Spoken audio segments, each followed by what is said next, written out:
The automatic doors of Metro General Hospital's cardiac wing slid open with a soft whoosh, and Derek Patterson strode through like he owned the building. His Italian leather shoes clicked against the polished floor as he approached the nurse's station, his face already twisted in irritation. "I've been waiting 20 minutes, he announced to no one in particular, loud enough for everyone in the corridor to hear. 20 minutes for a pre-surgery consultation I scheduled weeks ago. Is this how you run a hospital?" The nurse behind the desk, a patient woman named Rita who had seen every type of personality in her 30 years of service, maintained her calm smile. "Mr. Patterson, Dr. Coleman will be with you shortly. She's just finishing with another patient." "Dr. Coleman," Derek scoffed, checking his expensive watch again. "I was told I'd have the best cardiac surgeon in the region. I paid extra for premium care. This is ridiculous." Down the hallway, a figure emerged from the staff lounge.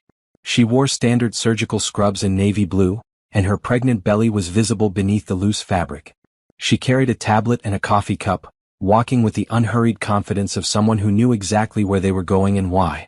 Her dark hair was pulled back in a neat bun, and despite the exhaustion that came with being 6 months pregnant while maintaining a demanding surgical schedule, her posture was perfect.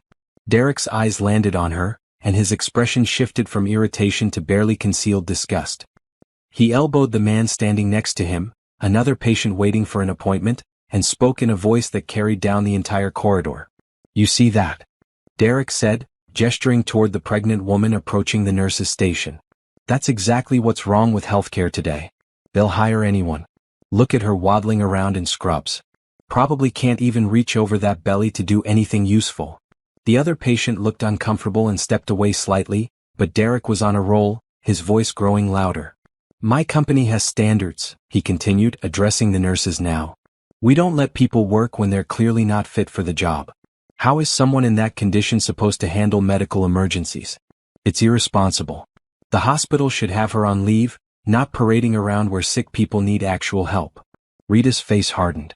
"Mr. Patterson, I really think you should." "No, I'm serious," Derek interrupted, warming to his subject. He had an audience now, several people in the waiting area watching the scene unfold. "I mean, look at her. She probably can't even see her own feet. And they expect us to trust our lives to people who can't maintain basic physical fitness? It's a joke. The whole system is broken." He turned back to Rita. "Is this Dr. Coleman as incompetent as the rest of the staff here? Because I'm paying top dollar and I expect top quality. Not someone who's going to be distracted or too tired to do their job properly. Do you understand what I'm saying?" The pregnant woman had stopped walking. She stood about 10 feet from the nurse's station now, her tablet held loosely in one hand, her coffee in the other. She was perfectly still, her face composed and unreadable. She didn't say a word. She simply watched Derek continue his tirade, her dark eyes steady and unwavering. "I have standards," Derek repeated, his voice echoing off the sterile walls. "I built a multi-million-dollar real estate development company from nothing. Nothing. I know what excellence looks like, and this," he gestured broadly at the hallway, including the pregnant woman in his sweep, "this is not excellence. This is barely adequate. If I ran my business this way, I'd be bankrupt." A younger nurse at the station, Jessica, glanced nervously between Derek and the silent woman down the hall. She opened her mouth to say something, but Rita shook her head minutely. "Wait," her expression said. "Just wait." Derek was still talking. "And another thing, where I come from, we have dress codes. Professional appearance standards. We don't let employees show up looking like they're about to drop a—" "Mr. Patterson," Rita interrupted firmly. "Dr. Coleman is here now." Derek barely paused. "Finally. Someone competent. Where is he? I want to get this consultation over with so I can file a complaint about." "I'm Dr. Coleman." The voice came from behind him. Smooth, professional, with just a hint of something Derek couldn't quite identify. He turned around, confused, and found himself facing the pregnant woman in scrubs. Up close he could see her face more clearly. She had beautiful features, high cheekbones, clear skin, intelligent eyes that seemed to see right through him. There was something familiar about her, something that tugged at the edges of his memory, but he couldn't place it. "You're Dr. Coleman?" Derek's voice dripped with skepticism. "You're the senior cardiac surgeon?" "Yes." She didn't elaborate. She stood there waiting, her expression neutral. Derek laughed, an ugly sound that made several people in the waiting area look away in embarrassment. "This is a joke, right? Someone's idea of a prank?" I'm scheduled for a critical cardiac procedure and they assign me. He stopped mid-sentence. Really looked at her face for the first time. The shape of her eyes. The curve of her jaw. The way she held herself with quiet dignity despite his verbal assault.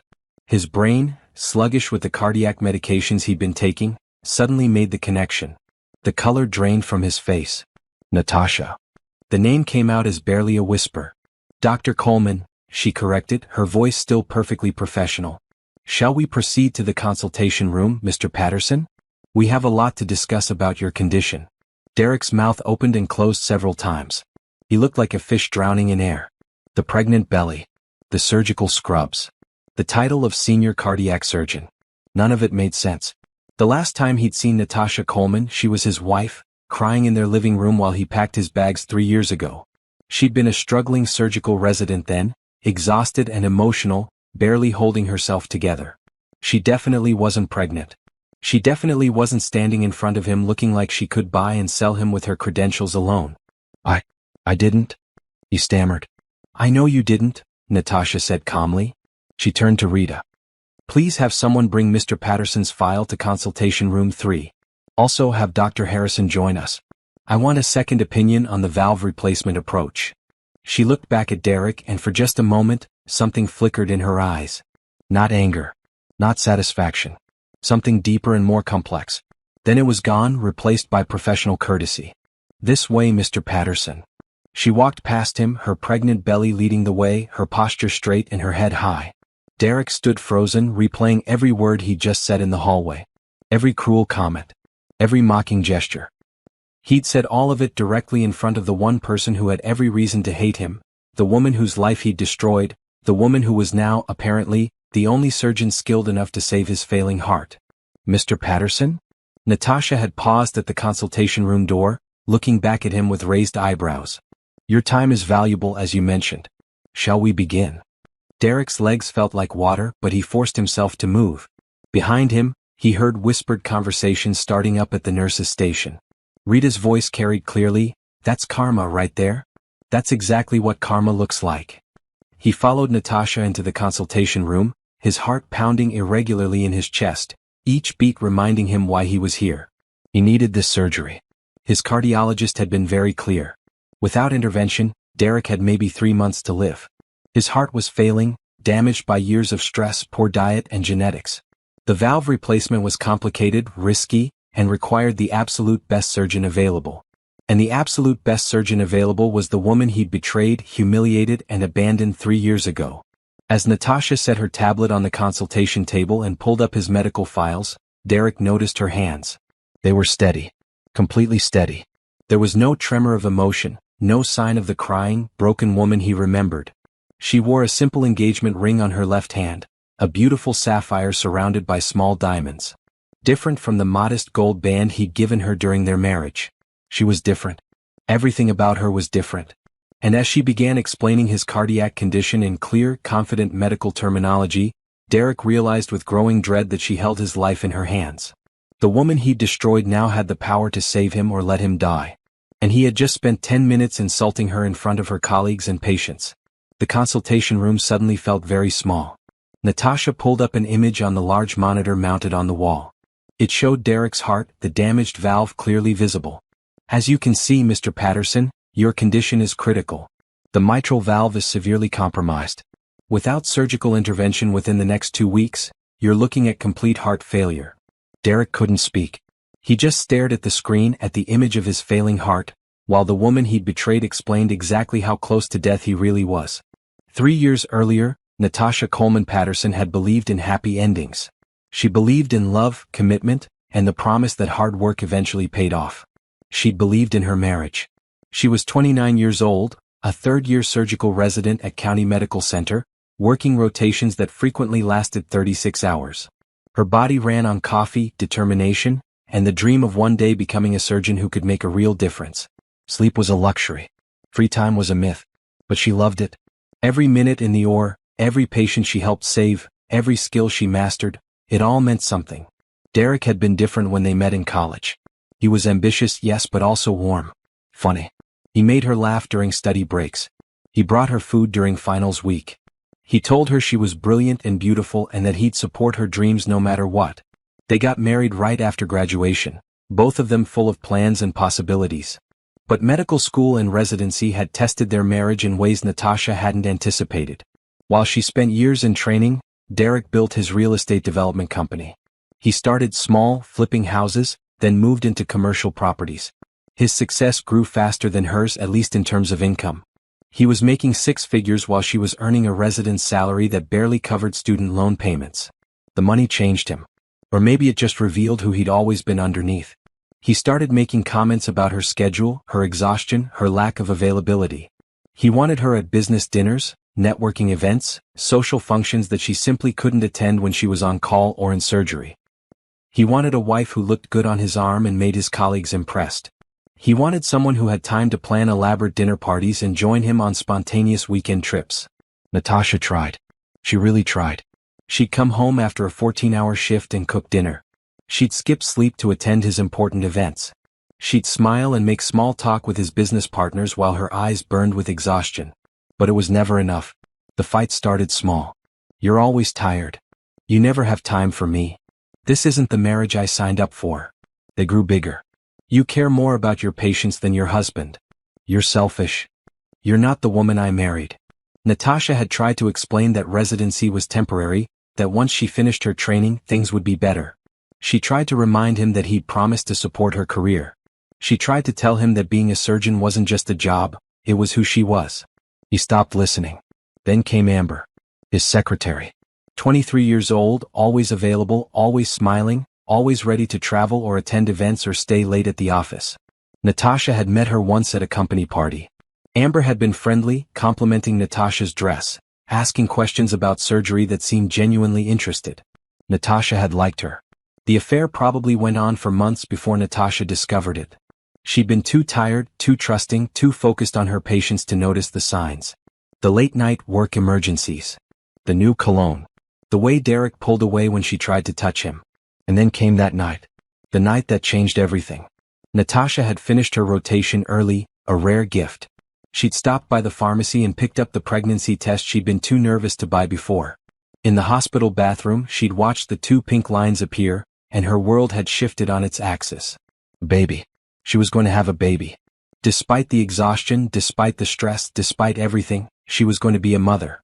She'd driven home with her mind racing, planning how to tell Derek.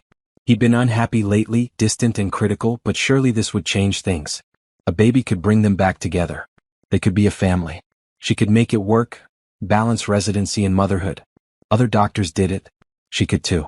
She'd stopped at the grocery store and bought everything for his favorite meal. Salmon with roasted vegetables, the good bread from the bakery, the wine he liked. She'd picked up fresh flowers for the table. She'd even bought a tiny pair of baby shoes to use as part of the announcement. She'd put them on his plate as a surprise. When she got home, Derek's car was in the driveway. Good. He was home early for once. Maybe this was a sign. Maybe everything was going to be okay. She'd walked into the house carrying grocery bags, calling out his name. No answer. She'd set everything on the kitchen counter and walked through the quiet house. Their bedroom door was closed. She'd opened it. Derek and Amber were in their bed. Their marital bed. The sheets Natasha had washed that morning before her shift. They weren't just kissing. They were fully engaged, too involved to notice the door opening right away. Natasha had stood there, frozen, the pregnancy test still in her pocket, watching her marriage die in real time. When they finally noticed her, Derek didn't even look embarrassed. He looked annoyed. "Tasha, we need to talk," he'd said, climbing out of bed with no shame at all. The conversation that followed was burned into Natasha's memory like a scar. Derek pulling on his pants, Amber wrapping herself in the sheet, and Natasha standing there in her scrubs, still carrying the faint smell of hospital antiseptic. "This isn't working," Derek had said. "You know it's not. We're not happy."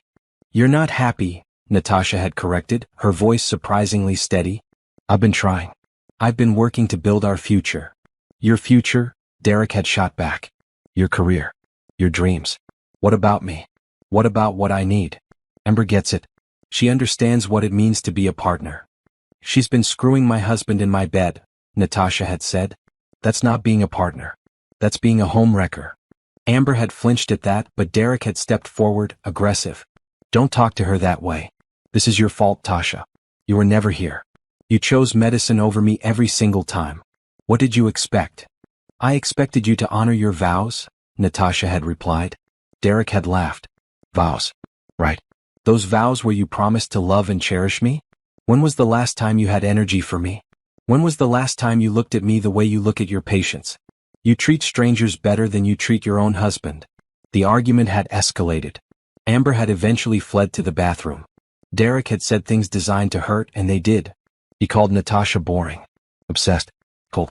He said Amber made him feel alive in a way Natasha never had. He said he'd been planning to leave anyway. Natasha finding them just sped up the timeline. I want a divorce, he'd said finally. I'm done pretending this marriage is something it's not. Natasha had reached into her pocket and pulled out the pregnancy test. She'd held it up, the 2 pink lines clearly visible. I'm pregnant. Derek had stared at it for a long moment. Then he'd shrugged. That's not my problem anymore. Get rid of it or don't. Either way, I'm leaving. Those words had broken something inside Natasha.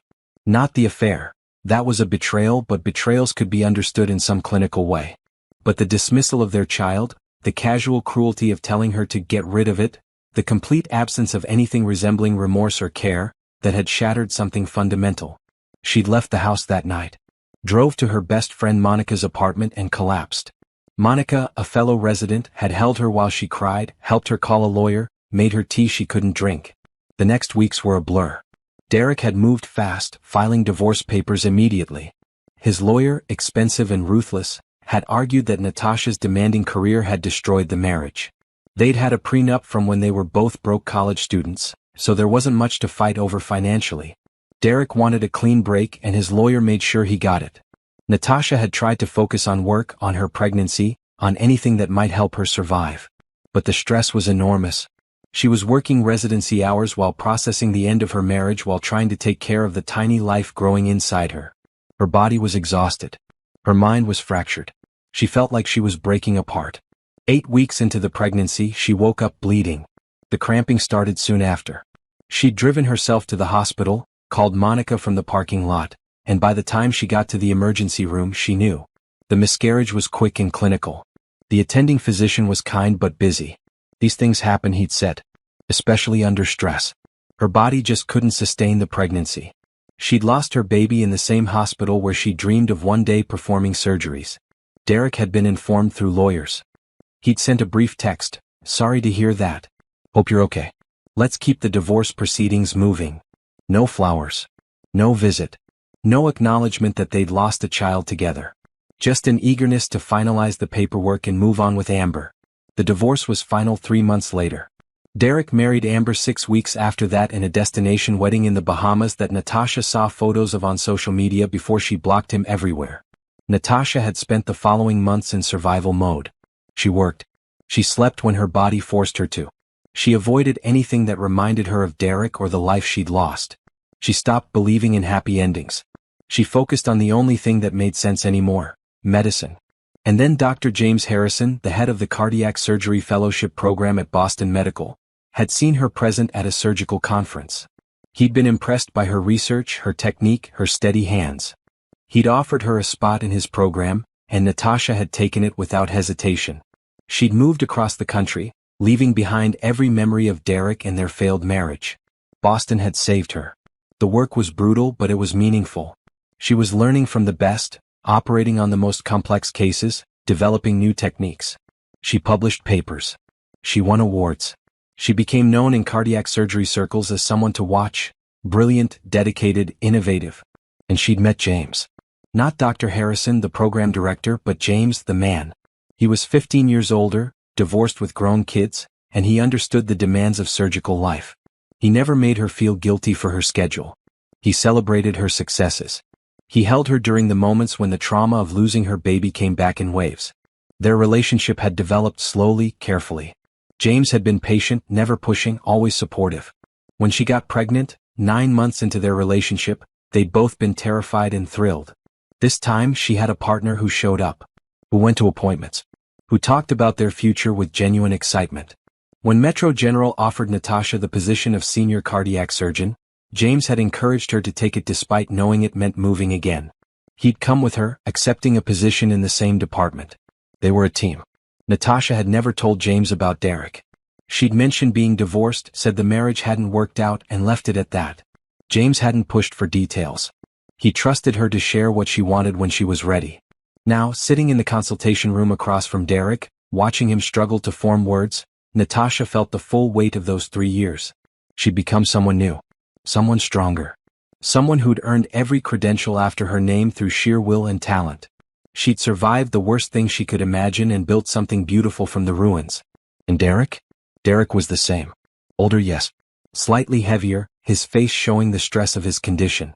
But essentially unchanged. Still arrogant. Still cruel. Still completely unaware of how his words and actions affected others. Until now. Natasha, he said again, his voice cracking slightly. I didn't know you were back in the city. I didn't know you were. Dr. Coleman, she corrected firmly. In this hospital, I'm Dr. Coleman. Now, let's discuss your valve replacement surgery, Mr. Patterson. Time is critical, as your condition is degenerating rapidly. She turned back to the monitor, all business, and began explaining the surgical procedure in detail. But inside, where Derek couldn't see, Natasha felt something she hadn't expected. Not satisfaction. Not revenge. Just the quiet certainty that she'd survived him. And that was enough. The first morning after Natasha discovered Derek's affair, she'd woken up on Monica's couch with swollen eyes and a numb heart. Monica had already left for her shift at the hospital, but she'd left coffee and a note. You're strong enough for this. I believe in you. Natasha hadn't felt strong. She'd felt destroyed. But she'd dragged herself to the shower, put on clean scrubs, and shown up for her shift because what else could she do? Patients needed her. Surgery schedules didn't care about personal crises. Life continued whether you were ready or not. That day, she'd assisted in an emergency cardiac surgery. A 50-year-old man, father of 3, had come in with acute myocardial infarction. The attending surgeon, Dr. Patricia Rodriguez, had moved with practiced efficiency, and Natasha had followed her lead, her hands steady even when her world felt like it was collapsing. They'd saved the man's life. Afterward, in the scrub room, Dr. Rodriguez had looked at Natasha with knowing eyes. You okay? No, Natasha had answered honestly. But I will be. Good, Dr. Rodriguez had said, drying her hands. Because you were excellent in there. Whatever's happening in your personal life, don't let it steal your gift. Medicine will save you if you let it. Those words had become Natasha's lifeline. Medicine will save you if you let it. The divorce proceedings had been ugly but quick. Derek's lawyer had pushed hard, and Natasha had been too exhausted to fight over furniture and bank accounts that meant nothing anymore. She'd signed everything, taken her maiden name back legally, and focused on the only thing that mattered, her training. The miscarriage had come during her busiest rotation, trauma surgery. She'd lost the baby on a Tuesday morning and was back in the OR by Thursday. Too soon, Monica had said. Too fast, her body had protested. But Natasha couldn't stop. Stopping meant feeling, and feeling meant breaking, and she couldn't afford to break. Not yet. Maybe not ever. She'd thrown herself into work with an intensity that worried her friends but impressed her supervisors. She took extra shifts. She volunteered for the most complex cases. She studied every free moment she had. When she slept, she dreamed in medical terminology. When she woke, she went straight back to the hospital. 6 months after the divorce was final, Dr. Rodriguez had called her into her office. Natasha had expected criticism about her relentless schedule or maybe concern about her mental health. Instead, Dr. Rodriguez had handed her a folder. There's a cardiac surgery fellowship in Boston, she'd said. Dr. James Harrison runs the program. He's the best in the country. I sent him your research paper on minimally invasive valve replacement techniques, and he wants to meet you. Natasha had stared at the folder. Boston. 3,000 miles away from Derek, from this city, from every memory that haunted her.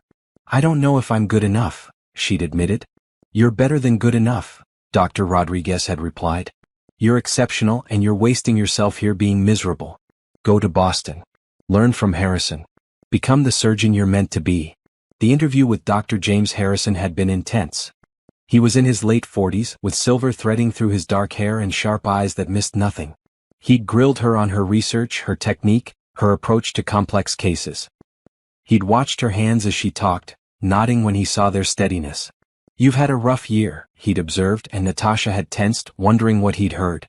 Yes, she'd said simply. And yet your performance hasn't dropped. In fact, according to Dr. Rodriguez, you've become more focused, more dedicated. Why is that? Natasha had considered lying, offering some professional answer. Instead, she told him the truth. Because surgery is where I make sense. In the OR, everything is clear. There are problems with solutions. There are skills I can learn and master. There's meaning. Outside the OR. She trailed off. Outside the OR, life is messy, James had finished. I understand that. I've been there. He'd leaned back in his chair. I'm offering you a position in my program, Dr. Coleman. Fair warning. It's brutal. The hours are worse than residency. The cases are the most complex you'll ever see. I'll demand everything you have to give. But if you survive it, you'll be one of the best cardiac surgeons in the world. I'll survive it, Natasha had said. Yes, James had agreed, smiling slightly. I believe you will. Boston had been exactly what she needed. A fresh start in a city where no one knew her story. The fellowship program was everything James had promised. Exhausting, challenging, transformative. She'd worked alongside the best surgeons in the country, learning techniques that most doctors only read about in journals. James himself had been an exceptional teacher. Patient when she struggled, demanding when he knew she could do better, always pushing her to think deeper and move with more precision. He treated her like a colleague, not a subordinate, asking for her opinions during complex cases and actually listening to her ideas. The other fellows in the program were competitive but respectful. They were all brilliant, all driven, all fighting for the same future. Natasha had found friends among them, people who understood the obsession with excellence, who didn't judge her for choosing a 12-hour surgery over a dinner party. Her breakthrough had come during her second year. She'd been assisting James on a pediatric valve replacement, a 7-year-old girl born with a congenital defect. The standard approach wasn't working. The girl's heart was too small, the anatomy too complicated. James had been ready to close and try again in a few months when the girl was bigger. Wait, Natasha had said. What if we approach from a different angle? Through the apex instead of the atrium. Use a smaller instrument set. James had looked at her, then at the girl's tiny heart, then back at her. That's never been done before. Not on someone this small. But it could work, Natasha had insisted. The physics support it. The access would be cleaner. If it fails, she could die on the table. If we close now, she might not make it another few months.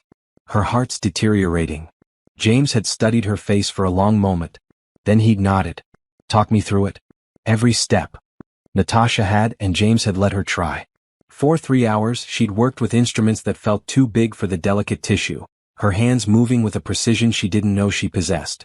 James had guided her, advised her, but let her lead. And it had worked. The valve replacement was successful. The girl's heart had started beating stronger immediately. In the scrub room afterward, James had pulled off his mask and looked at her with something like pride. That was extraordinary, Natasha. That was the kind of innovation that changes medicine. I just thought. You thought outside the protocol, he'd interrupted. You saw a problem and created a solution. That's not something that can be taught. That's instinct combined with skill. That's genius. Natasha had felt something crack open inside her chest. For the first time since Derek, she'd felt like herself again. Not Derek's failed wife. Not the woman who couldn't hold her marriage or her pregnancy together. Just Dr. Natasha Coleman, cardiac surgeon, who just saved a 7-year-old girl's life with an innovative technique no one had tried before. She'd published a paper on the procedure. It had been accepted by the New England Journal of Medicine. Cardiac surgeons around the country started referencing her work. Conference invitations had arrived. Job offers had started coming in. And somewhere during her 3rd year, she'd noticed that her relationship with James had shifted. He'd always been supportive, but now he was something more. He brought her coffee during long cases. He asked about her life outside the hospital, actually cared about her answer. He made her laugh, which she'd almost forgotten how to do. The first time he'd asked her to dinner, she'd panicked. Dr. Harrison, I don't think. James, he'd corrected. Outside the hospital, I'm James. And I'm not asking as your program director. I'm asking as a man who's developed feelings for someone remarkable. That's complicated, she'd said. Everything worthwhile is complicated, he'd replied. But I'm patient. Think about it. No pressure. She'd thought about it for 2 weeks. During that time, she'd watched him more carefully. Noticed how kind he was with patients. How respectful he was with nurses and junior staff. How he never used his position to intimidate or demean. How he talked about his ex-wife with sadness but no bitterness. How he called his adult kids regularly and actually listened when they talked. He was nothing like Derek. So she'd said yes to dinner. then yes to another. And slowly, carefully, she'd let herself trust again. James never pushed. Never demanded she sacrifice her career for him. Never made her feel guilty for choosing surgery. Instead, he celebrated her successes like they were his own. When the pregnancy test came back positive a year into their relationship, Natasha had sobbed in the bathroom. Terror, joy, grief for the baby she'd lost. Everything had crashed into her at once. She'd been afraid to tell James, afraid he'd react like Derek had. Instead, he'd held her and cried with her. "This is a gift," he'd whispered. "This is a second chance. And I'm going to be here for all of it. Every appointment. Every moment. I promise you." And he had been. When Metro General had contacted her with their offer, senior cardiac surgeon, youngest person ever appointed to the position, generous salary, state-of-the-art facilities, she'd been shocked. James had been proud. "This is your moment," he'd said. "Take it." "But the program? I'll find someone else brilliant to take my place. The program will survive. This opportunity won't wait." "Come with me," she'd said impulsively. "There might be positions available. We could both." "I'll start looking," he'd agreed immediately. "If you're going, I'm going. We're a team." Metro General had been happy to take James on staff as well, and just like that, they'd been moving back to the city where Natasha's life had fallen apart. She'd felt some trepidation. What if she ran into Derek? But the city was large and the chances seemed small. Besides, she was different now. Stronger. She saw him, she could handle it. She just hadn't expected to see him like this. Hadn't expected him to humiliate her without even recognizing her. Hadn't expected to be the one person standing between him and death. The universe had a strange sense of justice. As Natasha prepared for bed in her apartment that night after the consultation with Derek, James wrapped his arms around her from behind, his hands resting gently on her belly. "Rough day?" he asked. "You could say that," Natasha replied. She hadn't told him about Derek yet. She would, but not tonight. Tonight she just wanted to feel safe. "You're amazing," James said softly. "Just in case no one told you today." Natasha turned in his arms and kissed him. "Thank you." "For what?" "For being you. For being here. For being nothing like—" She stopped. "Nothing like your ex?" James guessed. "Nothing like him," she confirmed. "Good," James said. "Because you deserve someone who sees how extraordinary you are. Who knows how lucky he is. Who would never ever take you for granted." Natasha rested her head against his chest, listening to his heartbeat, strong and steady and sure. She'd survived Derek. She'd built a life beyond him. She'd become someone she was proud of. And soon she'd walk into an operating room and save his life, not because he deserved it, but because she was a healer. Because every life mattered. Because that's who she was. Derek would live because of her skill. And then she'd walk away from him forever, leaving him to spend the rest of his saved life knowing he'd thrown away something precious. That was a revenge better than anything else she could imagine. The morning after the initial consultation, Derek Patterson couldn't sleep. He lay in his expensive king-sized bed next to Amber, staring at the ceiling, replaying every moment from the hospital. Every word he'd said. Every cruel joke. Every mocking gesture. All of it directed at Natasha, pregnant, successful, accomplished Natasha, who now held his life in her hands. Amber stirred beside him. "You're still awake?" "I can't stop thinking about it," Derek admitted. "About the surgery?" "About her. About what I said." He turned to look at his wife.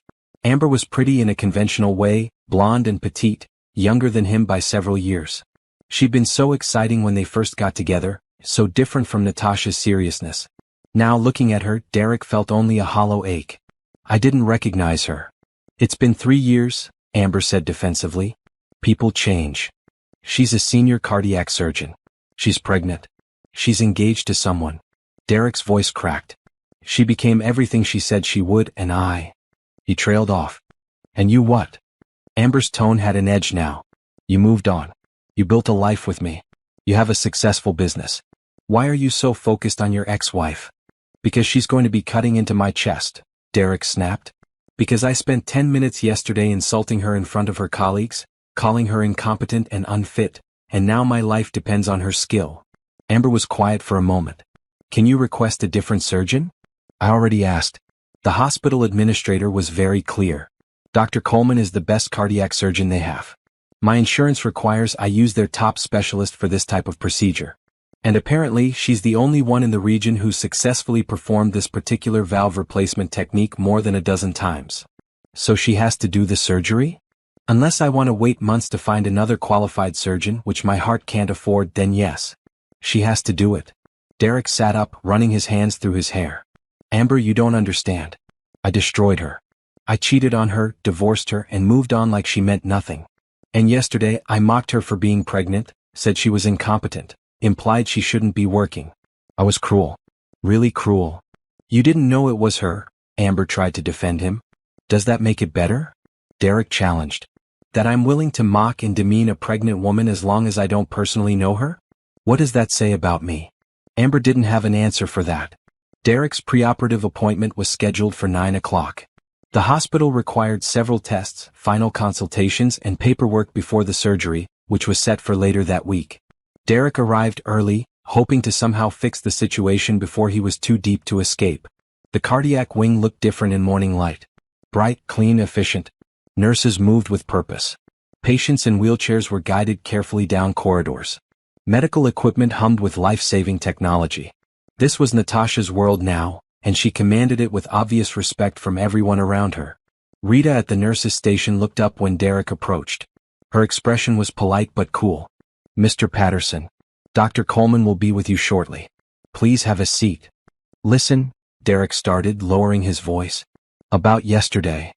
Mr. Patterson, Rita interrupted smoothly, Dr. Coleman is a professional. Your past relationship with her won't affect your care. I suggest you focus on your health and let her do her job. Derek wanted to argue, to explain, to somehow make this woman understand that he wasn't a complete monster. But Rita had already turned back to her computer, dismissing him effectively. He sat in the waiting area watching the hallway. Several doctors passed by, including a tall man with silver-shot dark hair who moved with the confidence of someone important. The man paused at the nurse's station, speaking briefly with Rita, who smiled warmly at him. Then he continued down the hall, disappearing into an office. That's Dr. Harrison, a voice said beside Derek. An elderly man in a hospital gown sat in the next chair, his arm in a sling. He's one of the best cardiac surgeons in the country. Trained Dr. Coleman herself. They work together now. Dr. Coleman and Dr. Harrison? Derek asked. Yeah, the man continued, happy to talk. They're engaged, you know. There's a ring and everything. My wife saw it when Dr. Coleman examined me last week. Beautiful sapphire. Dr. Harrison seems like a good man. Very attentive to her. Brought her lunch yesterday during her break. My wife thought it was sweet. Derek felt something twist in his chest that had nothing to do with his failing valve. Dr. James Harrison. The James Harrison who'd trained her. Who'd brought her lunch. Who'd put a sapphire ring on her finger. Who was the father of her baby. How long have they been together? Derek heard himself ask. Not sure exactly, the elderly man replied. But they moved here from Boston together when she took the senior position. That's commitment, right? Following your woman across the country. Following your woman across the country. Derek had let her go without a fight. Had been relieved when she moved away, making the divorce easier, erasing her presence from his life. Mr. Patterson? A young nurse approached. Dr. Coleman is ready for you. She's in examination room 2. Derek stood on unsteady legs and followed the nurse down the hallway. Each step felt heavier than the last. The nurse opened a door and gestured him inside. The examination room was standard. Medical equipment, a paper-covered table, posters about heart health on the walls. And Natasha, sitting on a stool with a tablet, wearing a white coat over her scrubs, her pregnant belly now impossible to miss in the bright overhead light. She looked up when he entered. Good morning, Mr. Patterson. Please have a seat. The nurse closed the door, leaving them alone. Derek sat on the examination table, the paper crinkling beneath him. For a long moment, neither of them spoke. Natasha, Derek started. Dr. Coleman, she corrected again, her voice firm but not unkind. In this hospital, we maintain professional boundaries. It's better that way. Right. Dr. Coleman. Derek swallowed hard. About yesterday, I need to apologize. I said terrible things. I didn't know it was you, but that's not an excuse. I shouldn't have spoken about anyone that way. I was rude and unprofessional and... You were yourself, Natasha interrupted calmly. That's who you were yesterday, and that's who you've always been. Let's not pretend this is new behavior, Mr. Patterson. The words hit like a physical blow. Derek opened his mouth to defend himself, but what could he say? She was right. He'd always been dismissive of people he considered beneath him. He'd always been quick to judge and mock. He treated her that way during their marriage, making her feel small for her exhaustion, for her dedication to medicine, for not prioritizing his needs above everything else. I'm going to be very clear with you, Natasha continued, standing up and approaching him with a stethoscope. Your surgery is scheduled for Thursday morning at 6. It will take approximately 4 to 6 hours, depending on complications. Your heart is in worse shape than initial scans showed, which means the risk is higher than we first discussed. There's about a 15% chance you won't survive the procedure. Derek's blood ran cold. 15%? Yes. Natasha pressed the stethoscope to his chest, listening intently. Her face was impassive, focused entirely on his heartbeat. After a moment she stepped back. Your heart is struggling. The damaged valve is causing fluid backup into your lungs. You're probably experiencing shortness of breath, fatigue, occasional chest pain. All of that will get worse without intervention. Within 3 weeks, maybe 4, you'll experience complete heart failure. That's a death sentence. And with the surgery?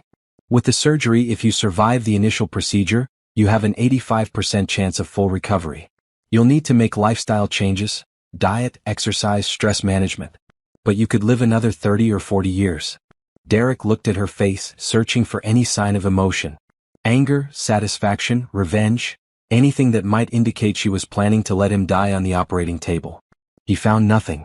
She was completely professional, her expression neutral, her voice clinical. Will you? He couldn't finish the sentence. Natasha's eyes met his, and for the first time he saw a flicker of something. Not anger. Something colder and more definitive.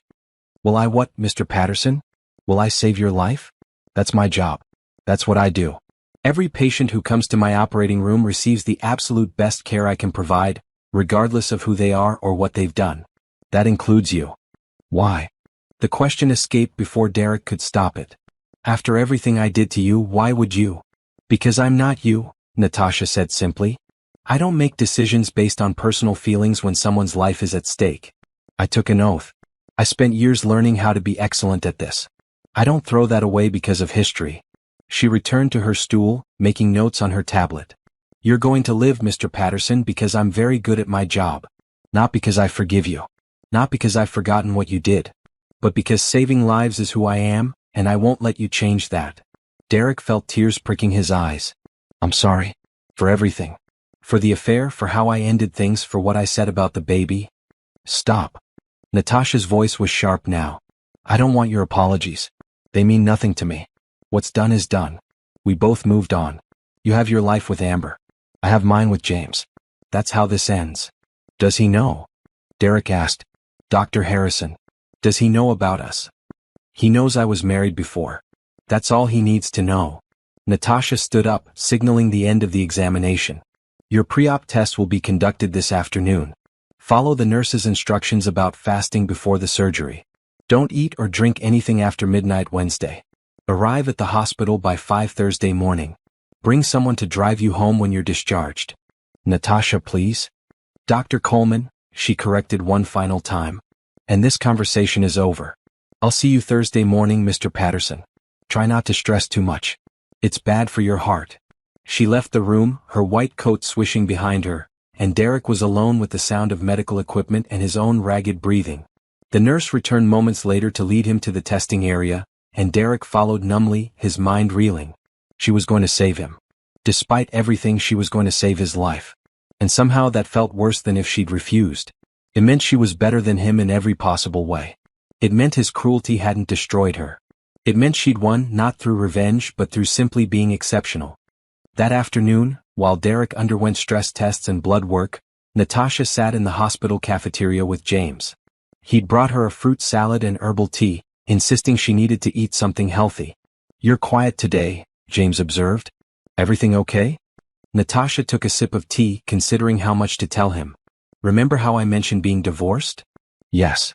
My ex-husband is here. He's my patient. The valve replacement on Thursday. James set down his fork. What? Derek Patterson. That's his name. We were married for 5 years.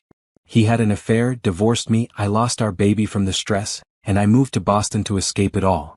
The words came out flat, emotionless, like she was reading from a medical chart. Yesterday, he humiliated me in the hospital corridor before realizing who I was. Today, I examined him and confirmed his surgery schedule. Natasha, James reached across the table, taking her hand. This is huge. You should transfer the case. Let someone else handle it. No. Why not? Because I'm the best chance he has of survival, Natasha said simply. And because if I transfer the case, it means he still has power over me. It means I'm still affected by what he did. I'm not. I survived him, James. I became someone better. I'm not going to let him disrupt my life again by forcing me to avoid difficult cases. James studied her face. You're sure about this? Completely sure. Natasha squeezed his hand. He's just another patient. A patient with a damaged valve who needs surgery. That's all he is to me now. Okay, James said slowly. But I'm scrubbing in with you. As your assistant. Non-negotiable. James? I'm not questioning your ability, he interrupted gently. I'm saying you shouldn't have to do this alone. I want to be there. For support. For backup. Because I love you, and this is a difficult situation no matter how professional you are. Natasha felt warmth spread through her chest. This was what partnership looked like. Not Derek's demands and criticisms, but James's quiet support and respect. Thank you, she said softly. Always, James replied. Now eat your fruit salad. Our daughter needs nutrition. Natasha smiled, a real smile for the first time all day. Our daughter? I have a feeling, James said. Call it surgical intuition. They finished lunch together, talking about baby names and nursery colors, and for those few moments, Derek Patterson didn't exist. He was just a patient on her schedule. Nothing more. Nothing less. But as Natasha returned to her rounds that afternoon, she knew Thursday morning would be one of the most challenging surgeries of her career. Not because of the technical difficulty, though that was substantial, but because every cut she made, every stitch she placed, every decision she executed would be watched by the man who'd once told her she'd never be enough. And she'd prove him wrong with every beat of his repaired heart. Wednesday evening, Natasha sat in her home office reviewing Derek's surgical plan for the 10th time. James had already gone to bed, encouraging her to do the same, but she couldn't. Not yet. This surgery was too important, not for Derek but for her. She needed it to be perfect. The procedure was complex. Derek's mitral valve was severely damaged, requiring complete replacement with a mechanical valve. But his heart muscle was also weakened, making the surgery riskier. She'd need to work quickly to minimize time on the bypass machine, but carefully enough to ensure perfect placement. Any mistake could result in leakage, infection, or cardiac arrest. She'd performed this surgery successfully 23 times. She knew every step, every potential complication, every backup plan. But this time felt different. This time, the person on her table would be someone who'd hurt her deeply. Someone she'd loved once. Someone who'd made her feel worthless. And she had to save him anyway. Her phone buzzed. A text from Monica, her friend from residency who still lived across the country. Monica, heard through the medical grapevine that you're operating on your ex tomorrow. You okay? Natasha smiled. Medical communities were small worlds. News traveled fast.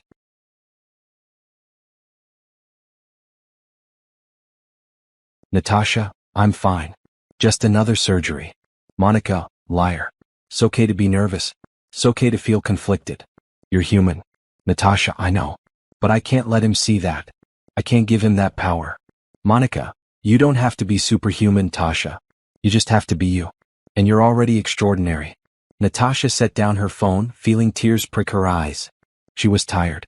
So tired of being strong, of pretending Derek's presence didn't affect her, of acting like seeing him again hadn't reopened old wounds she thought had healed. But she couldn't afford to break down. Not now. Not when a patient's life depended on her steady hands and clear mind. She closed her laptop, turned off the light, and went to bed. James stirred when she slipped under the covers, automatically reaching for her in his sleep. She curled against him, letting his warmth and steady breathing calm her racing thoughts. Tomorrow she'd prove who she'd become. Tomorrow she'd show Derek that he hadn't broken her. Tomorrow she'd save his life and walk away stronger than ever. She fell asleep with her hand on her belly, feeling their baby move gently beneath her palm. Thursday morning arrived cold and gray. Natasha woke at 4, unable to sleep longer despite her exhaustion. She showered, dressed in comfortable scrubs, and ate a light breakfast while James made her tea. Ready? He asked, studying her face. As ready as I'll ever be, she replied. They drove to the hospital together in comfortable silence. James didn't try to fill the quiet with empty reassurances. He just held her hand across the center console, his grip steady and sure. The hospital was already busy when they arrived, the pre-dawn shift change filling the corridors with activity. Natasha went straight to the surgical prep area, reviewing Derek's charts one final time while James checked the OR setup. Derek was scheduled to arrive at 5. At 4:55, the pre-op nurses wheeled him in on a gurney. He looked terrified, his face pale, his hands gripping the gurney rails. Amber walked beside him, her own face tight with worry. Natasha stepped into the pre-op bay, her team behind her. "Good morning, Mr. Patterson. How are you feeling?" "Scared," Derek admitted, his voice shaking. "Terrified, actually." "That's normal," Natasha said calmly. "Fear is your body's way of acknowledging something important is happening.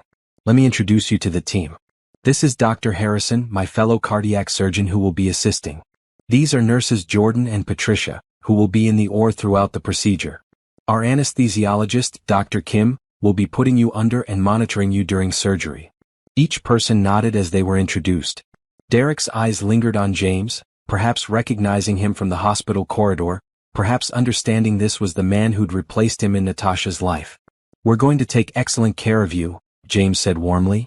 "Dr. Coleman is the best I've ever worked with. You're in outstanding hands." Derek looked back at Natasha. Can we talk? Just for a minute. Alone." Natasha hesitated, then nodded. 2 minutes. Then we need to prep you." She gestured for the team to give them space, though they remained close by, respecting patient privacy while staying alert. Once they were relatively alone, Derek spoke quickly, urgently. "I need to say this before I go under. In case I don't wake up. I'm sorry. For everything. For cheating on you. For ending things the way I did. For what I said about the baby. I was cruel and selfish and you deserved so much better. You always deserved better." Natasha regarded him silently for a moment. "You're not going to die today, Mr. Patterson. I won't let you. Not because I've forgiven you, but because you deserve to live with the consequences of your choices. You deserve to spend the rest of your life knowing you threw away something real for something temporary." "Amber and I don't care about Amber," Natasha interrupted. "I don't care about your marriage or your life or your regrets. What I care about is that you walk out of this hospital healthy so you can never, ever say that I was less than exceptional. That's my revenge, Mr. Patterson. Not your death. Your survival. Your complete recovery. Every beat of your repaired heart will remind you that I saved you when I could have walked away." Derek stared at her, speechless. "Now," Natasha continued briskly, "let's go over the consent forms one more time. You understand the risks? Heart attack, stroke, infection, bleeding, death." "Yes," Derek whispered. "And you consent to Dr. Harrison and myself performing this surgery?" "Yes." "Good." Natasha nodded to the team. "Let's move him to OR." The next hours blurred into practiced routine. Derek was transferred to the operating table. Dr. Kim administered anesthesia. The surgical field was prepped, sterile drapes positioned.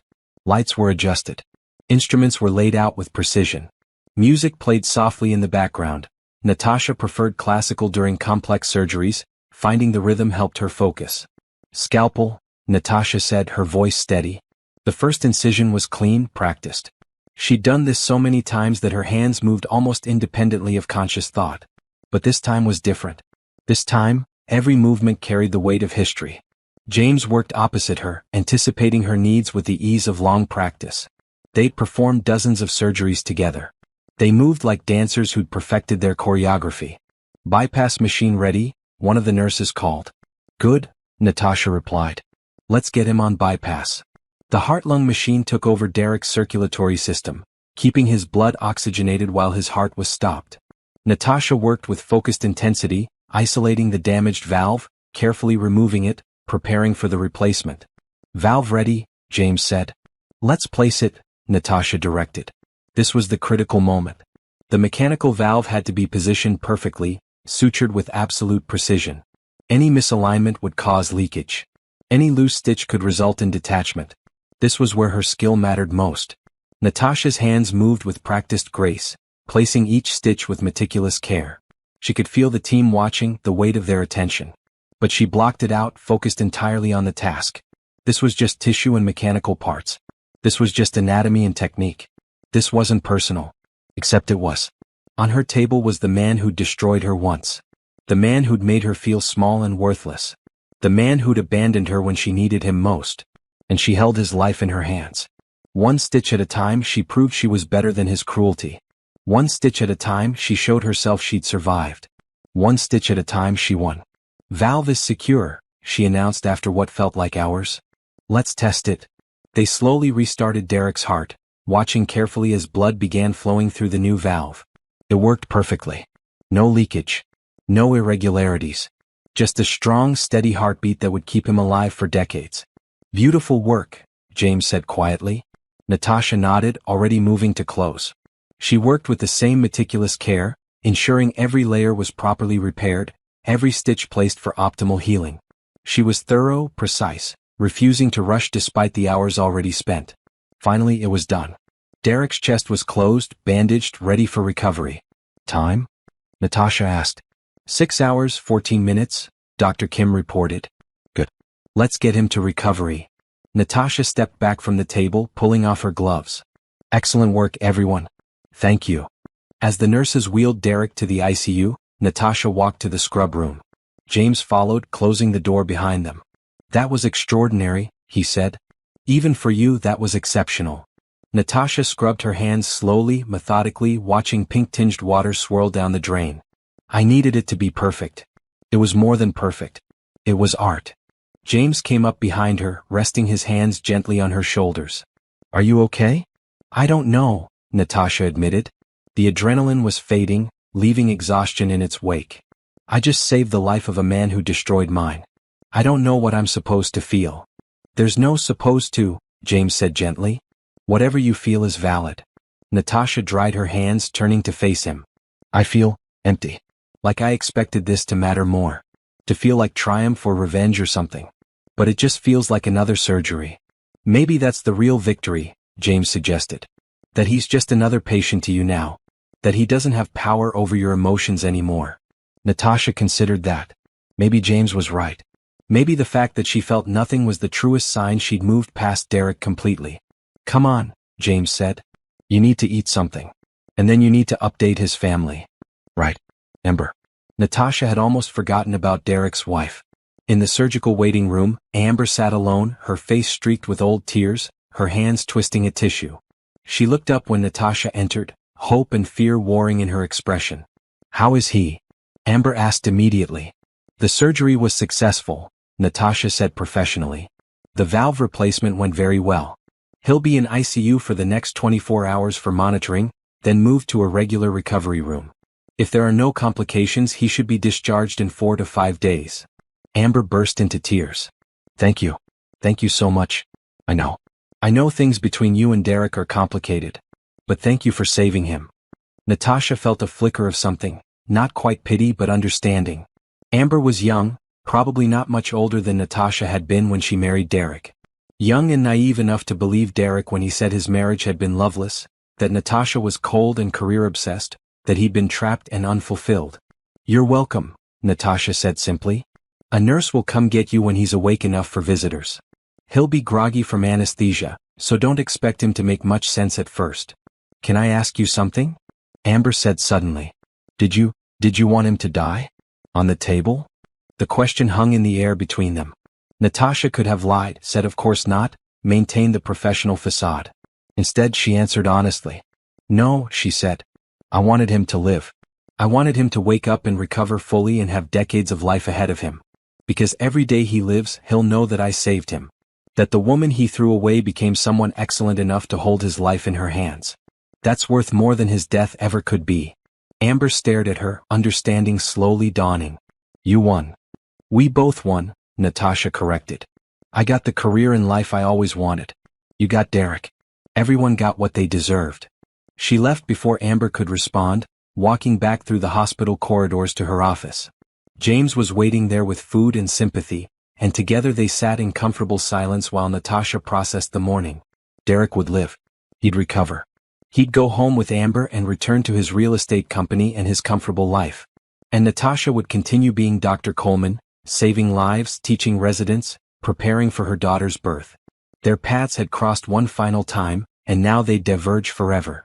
That felt right. That felt like closure. In the ICU, Derek woke slowly, his chest aching, machines beeping around him. The first face he saw was a nurse checking his vitals.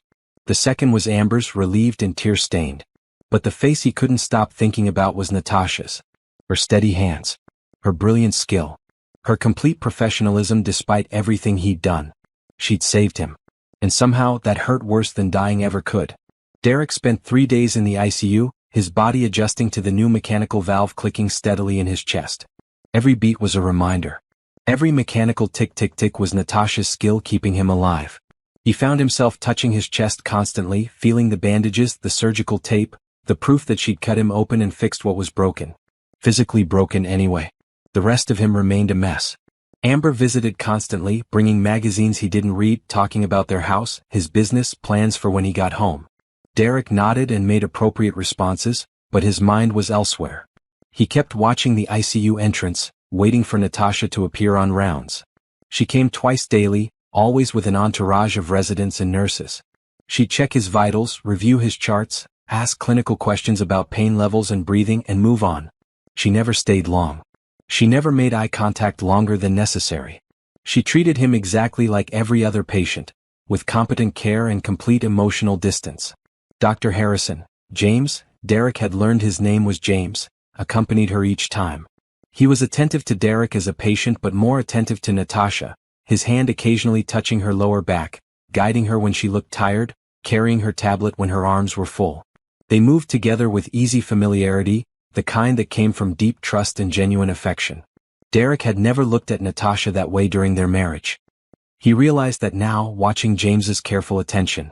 Derek had looked at Natasha as an obligation, a wife who was supposed to meet certain expectations and repeatedly failed to do so. James looked at her like she was extraordinary and he was grateful for every moment with her. On the third day, Derek was moved to a regular recovery room. The shift felt significant, out of critical care, on the path to actual healing. Amber had gone home to shower and change clothes, promising to return soon, leaving Derek alone for the first time since the surgery. A knock on his door interrupted his thoughts. "Come in," he called, expecting a nurse. Instead, Natasha entered, alone this time, carrying his discharge paperwork. She looked tired, he noticed. Her pregnancy was showing more now, her belly prominent beneath her white coat. But she moved with the same confident grace he remembered from years ago. "Good afternoon, Mr. Patterson," she said, pulling a chair close to his bed. "We need to discuss your discharge plan." "Where's Dr. Harrison?" Derek asked. "With another patient." Natasha opened the folder. "Your recovery is progressing well. Heart function is strong. The valve is performing perfectly. We'll discharge you tomorrow morning. You'll need to follow up with your regular cardiologist in 1 week, then 2 weeks, then monthly for the first 6 months." She launched into explanations of medication schedules, dietary restrictions, exercise limitations, warning signs of complications. Derek tried to focus, but he couldn't stop staring at her face, searching for any sign of the young woman he'd married. She was there, in the shape of her eyes and the curve of her smile when she explained something complex, but she was also completely different. Stronger. More assured. More herself than she'd ever been with him. "Are you listening, Mr. Patterson?" Natasha asked, a hint of impatience in her tone. "Why did you become a cardiac surgeon?" The question escaped before Derek could think better of it. Natasha set down the paperwork. "That's not relevant to your discharge plan. Please. I need to understand." She studied him for a long moment, then sighed. "Because hearts are logical. They have systems and rhythms. They can be fixed with skill and knowledge. They made sense when nothing else in my life did." She picked up the folder again. "Now, about your medications. When did you find out you were pregnant?" Derek interrupted again. With our baby. The one we lost." Natasha's hand stilled on the paperwork. When she spoke, her voice was carefully controlled. "The day I came home and found you with Amber. I'd bought a pregnancy test on the way home. I was going to make your favorite dinner and tell you. I had tiny baby shoes in my purse to surprise you with." Derek felt like he'd been punched. "Tasha. Dr. Coleman," she corrected automatically. "And that's not a conversation we're having. That was 3 years ago. It's done." "I told you to get rid of it," Derek whispered, the memory sharp and shameful. "I said it wasn't my problem." "How could I have said that?" "Because that's who you were. Maybe that's still who you are." Natasha stood up, gathering the paperwork. I'll have a nurse go over the discharge instructions again.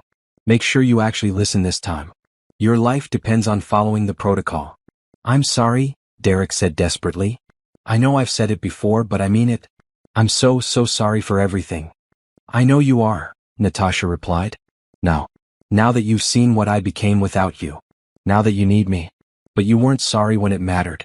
You weren't sorry when I was crying in our apartment, when I was bleeding out our baby in a hospital bed, when I was trying to rebuild my life from nothing. She moved toward the door.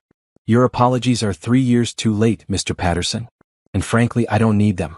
I made peace with what happened. I suggest you do the same. She left, and Derek was alone again with the steady tick-tick-tick of his mechanical heart. That night, Amber returned with dinner from his favorite restaurant. She chattered about their house, about work, about the vacation they should plan once he'd recovered.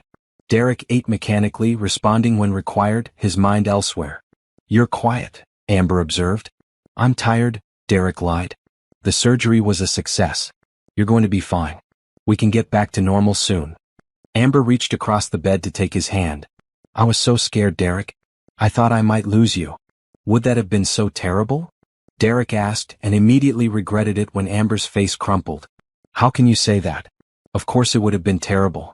I love you. Do you? Derek challenged. Or do you love the lifestyle? The house, the money, the status? That's not fair, Amber protested, tears forming.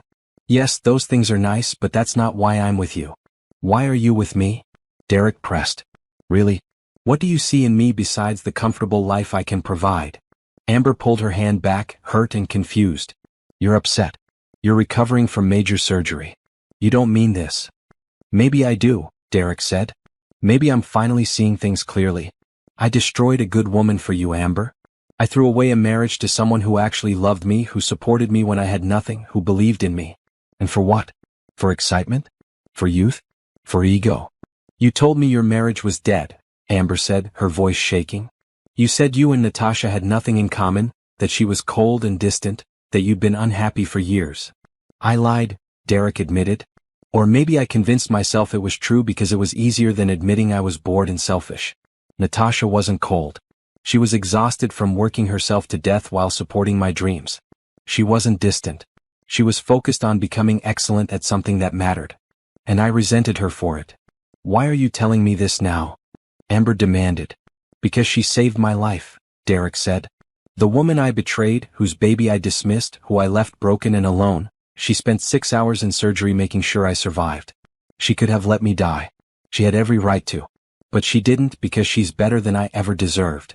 Amber stood up, her own face pale. So what are you saying? You want her back?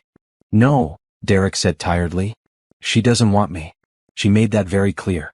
She has someone better. Someone who treats her the way I should have. I'm just saying I'm finally seeing the truth. And it's ugly. Amber grabbed her purse. I'm going home. You're clearly not in the right headspace for company. I'll pick you up tomorrow when they discharge you. After she left, Derek lay in the dark, listening to his artificial heart tick. Somewhere in this hospital, Natasha was probably finishing her shift, going home to James, planning for their baby. Living the life Derek could have shared if he hadn't been so spectacularly stupid. He'd survived the surgery just like she'd promised. But he wasn't sure he'd survive knowing what he'd lost. The next morning, Natasha did morning rounds with her residents. They stopped at Derek's room last. She knocked perfunctorily and entered with 5 young doctors trailing behind her. Good morning, Mr. Patterson. I'm pleased to report you're being discharged today. How are you feeling? Physically better, Derek said. Otherwise not great. Natasha consulted his chart, not acknowledging the personal comment. Your vitals are excellent. Heart rhythm is strong and regular. The valve is functioning perfectly. You'll have some discomfort for a few weeks as you heal, but that's normal. She turned to her residents. This patient underwent mitral valve replacement 3 days ago. What are the primary concerns during the first week of recovery? A young resident stepped forward. Infection, bleeding, arrhythmia, and blood clot formation. Correct. Mr. Patterson is on anticoagulants to prevent clots. He'll need regular blood tests to ensure proper dosing. She looked back at Derek. You received all the discharge paperwork? Yes. Good. Follow it carefully. Don't overexert yourself. No driving for 2 weeks. No lifting anything heavier than 10 pounds for 6 weeks. Take all medications as prescribed. Watch for fever, chest pain, or shortness of breath, and call your cardiologist immediately if you experience any of those symptoms. Dr. Coleman, one of the residents, asked, "What was the most challenging aspect of this particular surgery?" Natasha considered the question. "The valve damage was more extensive than scans indicated. We had to modify our approach intraoperatively. That's why preoperative preparation is crucial, but you also have to be ready to adapt when conditions aren't what you expected." She caught Derek's eye briefly, and he wondered if she was talking about more than just surgery. Life required adaptation when conditions weren't what you expected. She'd certainly proven that. "Any questions, Mr. Patterson?" she asked. "Will I see you again? For follow-up?" "No. Your regular cardiologist will handle ongoing care. If complications arise that require surgical intervention, you can be referred back to this department, but we hope that won't be necessary." She offered a professional smile. "You were an excellent patient, Mr. Patterson. I wish you well." Sounded like goodbye. Final. Complete. Derek realized this was it, the last time he'd see her. She'd drift back to her world of surgeries and research and teaching, and he'd return to his world of real estate and Amber and the comfortable life that suddenly felt hollow. "Thank you," he said inadequately. "For everything." Natasha nodded and turned to her residents. "Let's move on." They filed out, white coats swishing, voices already discussing the next case. Derek watched them go, watched Natasha's silhouette disappear down the corridor, and felt the finality settle over him like a weight. She'd saved his life and then walked away, leaving him to live with the consequences of his choices. Just like she'd promised. 2 weeks after discharge, Derek sat in his cardiologist's office for his first follow-up appointment. Dr. Morrison, a pleasant man in his 50s, reviewed Derek's recovery with satisfaction. "Heart function is excellent," Dr. Morrison reported. "The valve is working beautifully. Dr. Coleman did exceptional work. You're very lucky to have had her as your surgeon." "I know," Derek said quietly. "Any questions about your medications? Any problems with the anticoagulants?" "No, everything's fine." Dr. Morrison studied him. "You seem depressed, Mr. Patterson.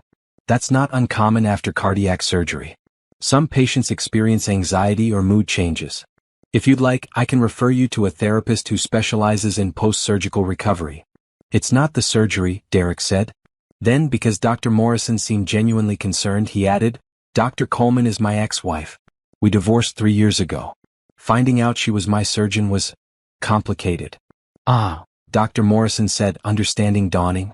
"That must have been difficult." "I didn't recognize her when I first arrived at the hospital," Derek continued, needing suddenly to tell someone. "I said terrible things about her before I knew who she was. Then I had to trust her to save my life. And she did. Even though I didn't deserve it." "Medicine isn't about deserving," Dr. Morrison said gently. "It's about healing whoever needs help. Dr. Coleman understands that. She's one of the finest surgeons I've worked with in my 30 years of practice. You were in excellent hands regardless of your history." Derek knew that was true. But it didn't make the guilt easier to bear. At home, things with Amber had become strained. She was trying to be supportive, but Derek couldn't shake the melancholy that had settled over him since the surgery. He went through the motions, working from home on business calls, reviewing development projects, meeting with his partners, but his heart wasn't in it. Literally and figuratively. "Maybe we should take a vacation," Amber suggested one evening. "Once your doctor clears you to travel. Somewhere tropical. We could relax." "Maybe," Derek said noncommittally. "Or we could start trying for a baby," Amber continued. "We've talked about it before. This whole experience made me realize life is short.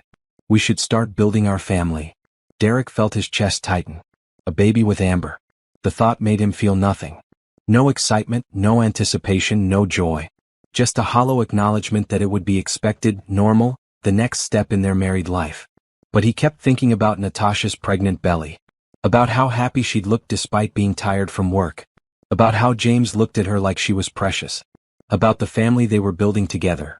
A family Derek could have had if he hadn't been so blind and selfish. "Let's wait," he said. "Until I'm fully recovered." Amber's face fell, but she nodded. "Okay. We have time." Did they though? Derek was 38 now. Amber was 31. They had time technically, but Derek couldn't shake the feeling that he'd already wasted too much of his life chasing the wrong things. He started Googling Natasha obsessively. Found articles about her research, interviews in medical journals, conference presentations. There was a news piece from when Metro General announced her appointment as senior cardiac surgeon. She looked confident in the photo, standing in front of the hospital, her hand resting on her still flat belly. The article mentioned Dr. James Harrison's appointment to the cardiac department as well, though it didn't explicitly state they were together. Derek found himself reading about James too. Graduated top of his class from Johns Hopkins. Published hundreds of papers. Trained an entire generation of cardiac surgeons. Widowed young, raised 2 children alone while building his career. By all accounts, a brilliant surgeon and a devoted father. He was everything Derek wasn't.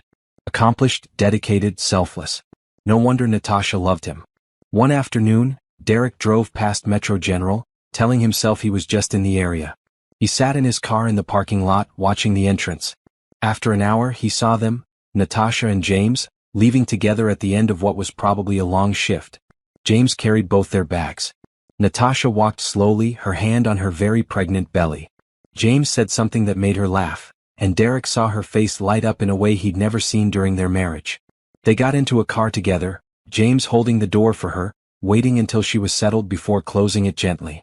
Such a small gesture, but it spoke volumes about how he treated her. With care. With consideration. With love. Derek drove home feeling more hollow than ever. That weekend, his business partner Gerald invited Derek and Amber to a charity dinner. It was for a medical foundation that funded cardiac research. Derek almost declined, but Amber insisted they needed to get out, needed to return to normal. The event was at a downtown hotel, elegant and crowded with the city's wealthy elite. Derek wore a tuxedo that felt too tight despite being the same size he'd worn before surgery. Amber looked beautiful in a silver dress, playing the role of supportive wife with practiced ease. They'd been there 20 minutes when Derek saw them. Natasha and James across the room talking with a group of donors. Natasha wore a deep blue maternity gown that somehow made her look both elegant and powerful. Her belly was very prominent now, she was probably 8 months along. James stood close to her, his hand on her lower back, protective and proud. "Let's go say hello," Amber said, noticing Derek's fixed stare. "No, let's not." But Amber was already moving, drawing Derek along. They crossed the room, and suddenly they were standing in front of the couple that represented everything Derek had lost. "Dr. Coleman, Dr. Harrison," Amber said brightly. "What a surprise to see you here." Natasha turned, her face carefully composed. "Mrs. Patterson. Mr. Patterson. Good evening." "Derek's doing wonderfully," Amber continued, oblivious to or ignoring the tension. "His recovery has been amazing. We were just talking about taking a vacation soon." "That's good to hear," James said politely. "Cardiac recovery requires time, but it sounds like you're progressing well." An awkward silence fell. Derek couldn't stop staring at Natasha. She looked radiant, happy, completely at ease. This was her world, medicine, charity making a difference. He'd never really belonged in it, had never understood why it mattered so much to her. "When are you due?" Amber asked, gesturing to Natasha's belly. 6 weeks, Natasha replied. "Though with twins they might come earlier." "Twins?" Derek repeated before he could stop himself. Natasha's hand moved to her belly. "Yes, 2 girls. We're very excited." "Twins." Derek felt the information hit him like a physical blow. Not just 1 baby but 2. 2 daughters. The family Natasha had always wanted, now building with someone else. Someone better. "Congratulations," Derek managed. "That's wonderful. Thank you." Natasha glanced at James, who smiled at her with such open affection that Derek had to look away. "We should go find our table," James said, clearly sensing Derek's discomfort. "It was nice to see you both." They moved away, absorbed immediately into another conversation. Derek watched them go, watched the easy way James's hand stayed on Natasha's back, watched the way she leaned into him slightly, trusting his support. "Derek." Amber touched his arm. "Are you okay? You're pale." "I need air," Derek said and walked quickly toward the hotel's terrace. Outside, the night air was cool and sharp. Derek stood at the railing, his chest aching, not from his surgery but from a different kind of wound. One that wouldn't heal with time or medication or any amount of skilled intervention. He'd lost Natasha years ago, but seeing her tonight, seeing how happy she was, seeing the family she was creating with someone who deserved her, it made the loss feel fresh again. Real. Final. The terrace door opened and Derek tensed, expecting Amber. Instead, James Harrison stepped out, his expression thoughtful. Mr. Patterson, mind if I join you?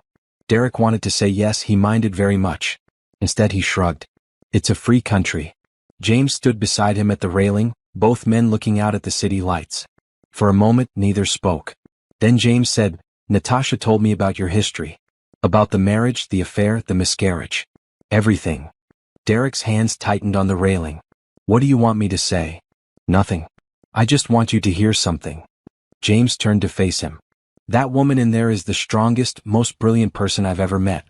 She survived what you did to her and became someone extraordinary. She built a career that saves lives.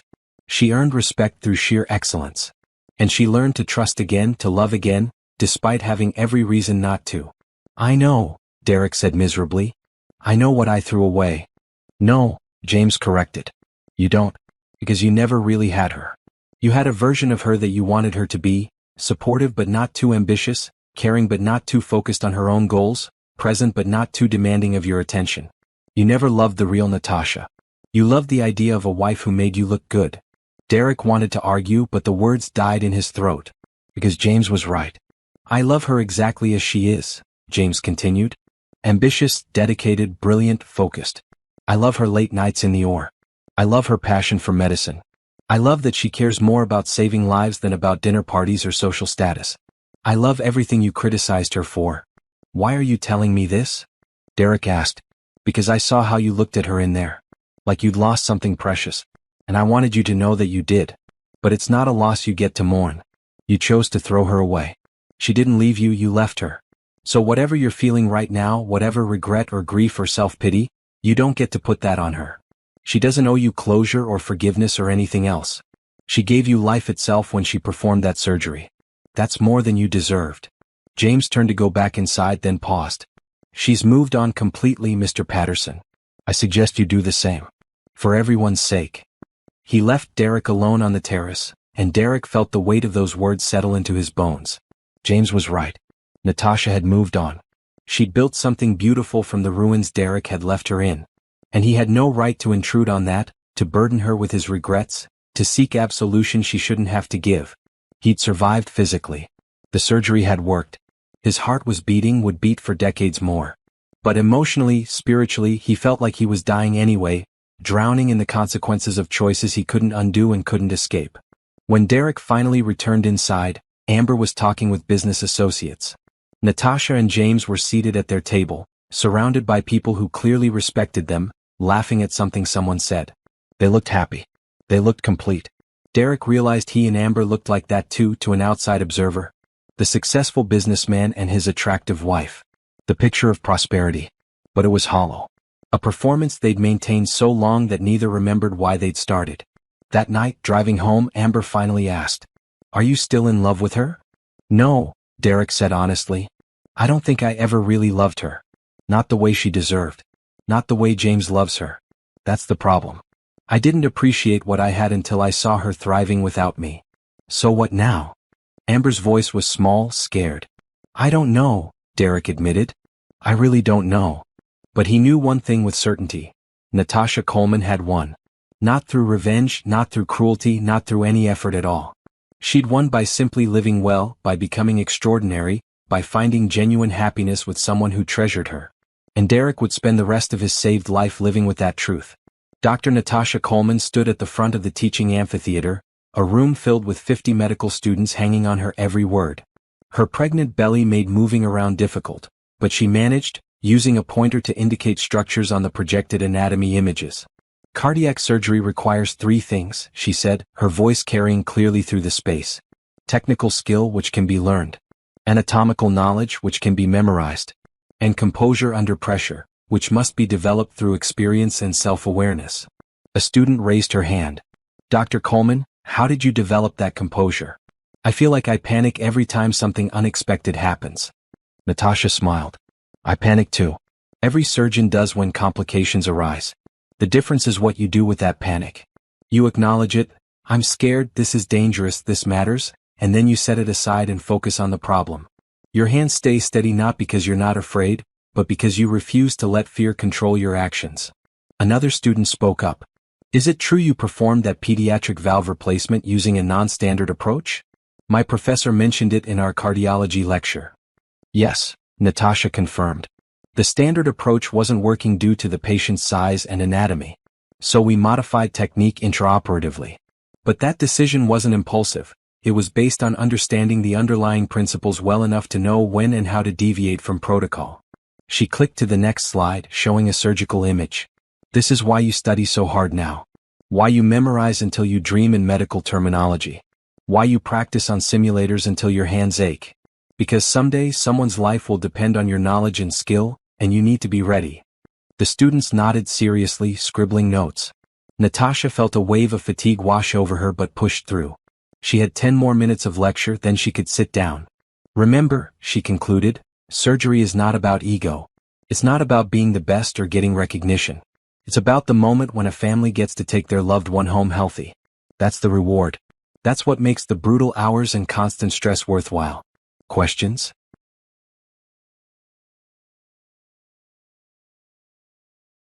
A dozen hands shot up, and Natasha spent another 20 minutes fielding inquiries about technique, residency applications, and career paths.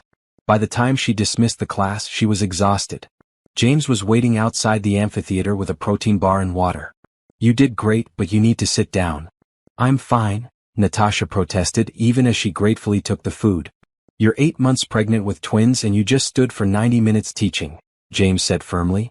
You're not fine, you're stubborn. There's a difference. Natasha laughed, allowing him to guide her to a nearby bench. They sat together and she ate while James rubbed her swollen feet through her shoes without being asked. You don't have to do that, she said. I want to. James looked up at her. I love taking care of you. Let me. I'm not used to it, Natasha admitted. Being taken care of. I know. That's part of what I love about you, your fierce independence. But you can be independent and still let people help. They're not mutually exclusive. A group of residents passed by, several waving respectfully. Dr. Coleman. Great lecture on valve repair last week. Natasha waved back, then turned to James. Did you hear about the surgery scheduled for tomorrow? The 18-year-old with the congenital defect. I did. Are you taking it? I think I should. It's complex, but I've done similar procedures. And Dr. Rodriguez is available as backup if needed. James studied her face. You're not going to take maternity leave until you absolutely have to, are you? I have 6 weeks, Natasha said. Maybe 5. I can do a lot in 5 weeks. Or, James suggested gently, you could rest. Prepare for the babies. Set up the nursery. Take some time for yourself. I'll have months of maternity leave for that, Natasha countered. Right now there are patients who need surgery. There are residents who need teaching. There's work to be done. James shook his head, smiling. You're impossible. You knew that when you asked me to move in with you. I did. And I love every impossible inch of you. He helped her stand. Come on. I'm taking you home for a real meal and a nap. I have rounds, which Dr. Martinez is covering. I already checked. James took her bag. Home. No. Doctor's orders. Natasha let him lead her to the car, too tired to argue. In the parking garage, she saw a familiar vehicle and froze. Derek's expensive SUV, parked near the entrance. What's wrong? James asked, following her gaze. Nothing, Natasha said quickly. Just tired. But as they drove home, she wondered why Derek was at the hospital. His follow-up appointments should be with his regular cardiologist now, not at Metro General. Was he having complications? Or was he looking for her? She pushed the thought away. Derek wasn't her concern anymore. He was just another patient she'd successfully treated. Nothing more. At home, James insisted on cooking while Natasha lay on the couch with her feet elevated. Their apartment was spacious and bright, with large windows overlooking the city. The nursery was nearly complete. 2 cribs, a changing table, shelves full of baby books. Everything was ready for their daughters. Have you thought more about names? James called from the kitchen. I have a few ideas, Natasha replied. But I want to meet them first. See what fits. That's very you, James said, bringing her a plate of pasta. Evidence-based baby naming. Natasha laughed. Everything's evidence-based with me. You knew that. They ate together, talking about patients, upcoming surgeries, and nursery details. This was Natasha's life now, this comfortable partnership, this shared understanding, this genuine affection. It felt nothing like her marriage to Derek had felt. Derek had made her feel small, inadequate, like she was always falling short of expectations. James made her feel seen, valued, celebrated for exactly who she was. "I love you," she said suddenly. James smiled, reaching over to take her hand. "I love you too. And I'm so proud of you. For everything you've accomplished, everything you've survived, everything you've become." Natasha felt tears prick her eyes. Pregnancy hormones probably, but also genuine emotion. "I never thought I'd have this. This life. This happiness. After Derek, I thought maybe I wasn't meant for it." "Derek was an idiot," James said bluntly. "He had something precious and didn't value it. But his loss was my gain, so I can't be too angry at him." "He saw us at that charity dinner last week," Natasha said. "He looked miserable." "Good," James said without sympathy. "He should be miserable. He treated you terribly. If seeing you happy makes him feel guilty, that's his problem, not yours." "I know. But sometimes I wonder if I should feel more satisfaction about it. About him regretting everything. And instead I just feel nothing. He's irrelevant to my life now." "That's healthy," James assured her. "Indifference is better than anger. It means you've truly moved on." Had she though? Natasha wasn't sure. She didn't think about Derek daily anymore, but the charity dinner had stirred up old feelings. Not love, definitely not love. But something complicated and uncomfortable that she couldn't quite name. Later that night, after James had fallen asleep, Natasha lay awake feeling the babies move beneath her hands. 2 heartbeats. 2 lives. Her daughters growing strong and healthy. The family she'd dreamed of having now becoming real. She thought about the baby she'd lost 3 years ago. The pregnancy she'd discovered on the worst day of her life. The tiny shoes she'd bought and never got to use. For a long time, that loss had felt like a punishment, like her body's way of acknowledging her marriage was over. But now, feeling these babies move, she wondered if maybe it had been a blessing in disguise. If she'd had Derek's baby, she'd be tied to him forever. They'd have to co-parent, negotiate custody, maintain contact. She'd never have been truly free to build this new life. Instead, she'd been released completely. She'd moved across the country, healed, found someone better, and created a family that had nothing to do with Derek. She'd won in every way that mattered. The next morning, Natasha was back at the hospital by 6, reviewing scans for the 18-year-old surgery. The congenital defect was complex. The patient had been born with malformed valves that had finally deteriorated to the point of needing replacement. It would be a long surgery, maybe 8 hours. James scrubbed in with her, along with 2 senior residents and a full surgical team. The patient, a young woman named Crystal, was terrified but trying to be brave. "You're in excellent hands," Natasha told her before the anesthesia. "I've done this procedure many times. You're going to be fine." "Thank you, Dr. Coleman," Crystal whispered. "My mom said you're the best. That you saved her friend's husband's life a few weeks ago." Natasha paused. "What's your mom's friend's name?" "I don't know. But she said the surgeon was amazing. That you fixed his heart even though something complicated was going on. She said you were a real professional." It took Natasha a moment to understand. Crystal's mom's friend was Amber, Derek's wife. She'd been talking about Natasha's professionalism, probably without knowing Crystal would end up as Natasha's patient. "Tell your mom thank you," Natasha said. "Now close your eyes.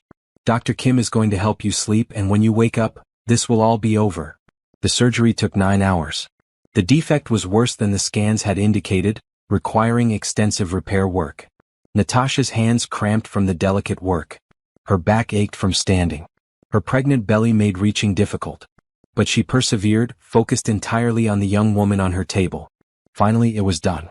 The valves were replaced, the heart muscle was repaired, everything was stable. Crystal would live. She'd have a normal life, fall in love, maybe have her own children someday. All because Natasha had the skill and determination to fix what was broken. In the scrub room afterward, Natasha leaned against the wall, exhausted. "You need to take a break," James said firmly. "No surgeries tomorrow. Doctor's orders." "But." "No buts. That was 9 hours on your feet while 8 months pregnant with twins. You're amazing, but you're not superhuman. You need rest." Natasha knew he was right. "Okay. 1 day off. Then back to work." "We'll discuss that tomorrow," James said diplomatically. As they walked to their offices, Natasha saw Derek in the hallway talking with a nurse.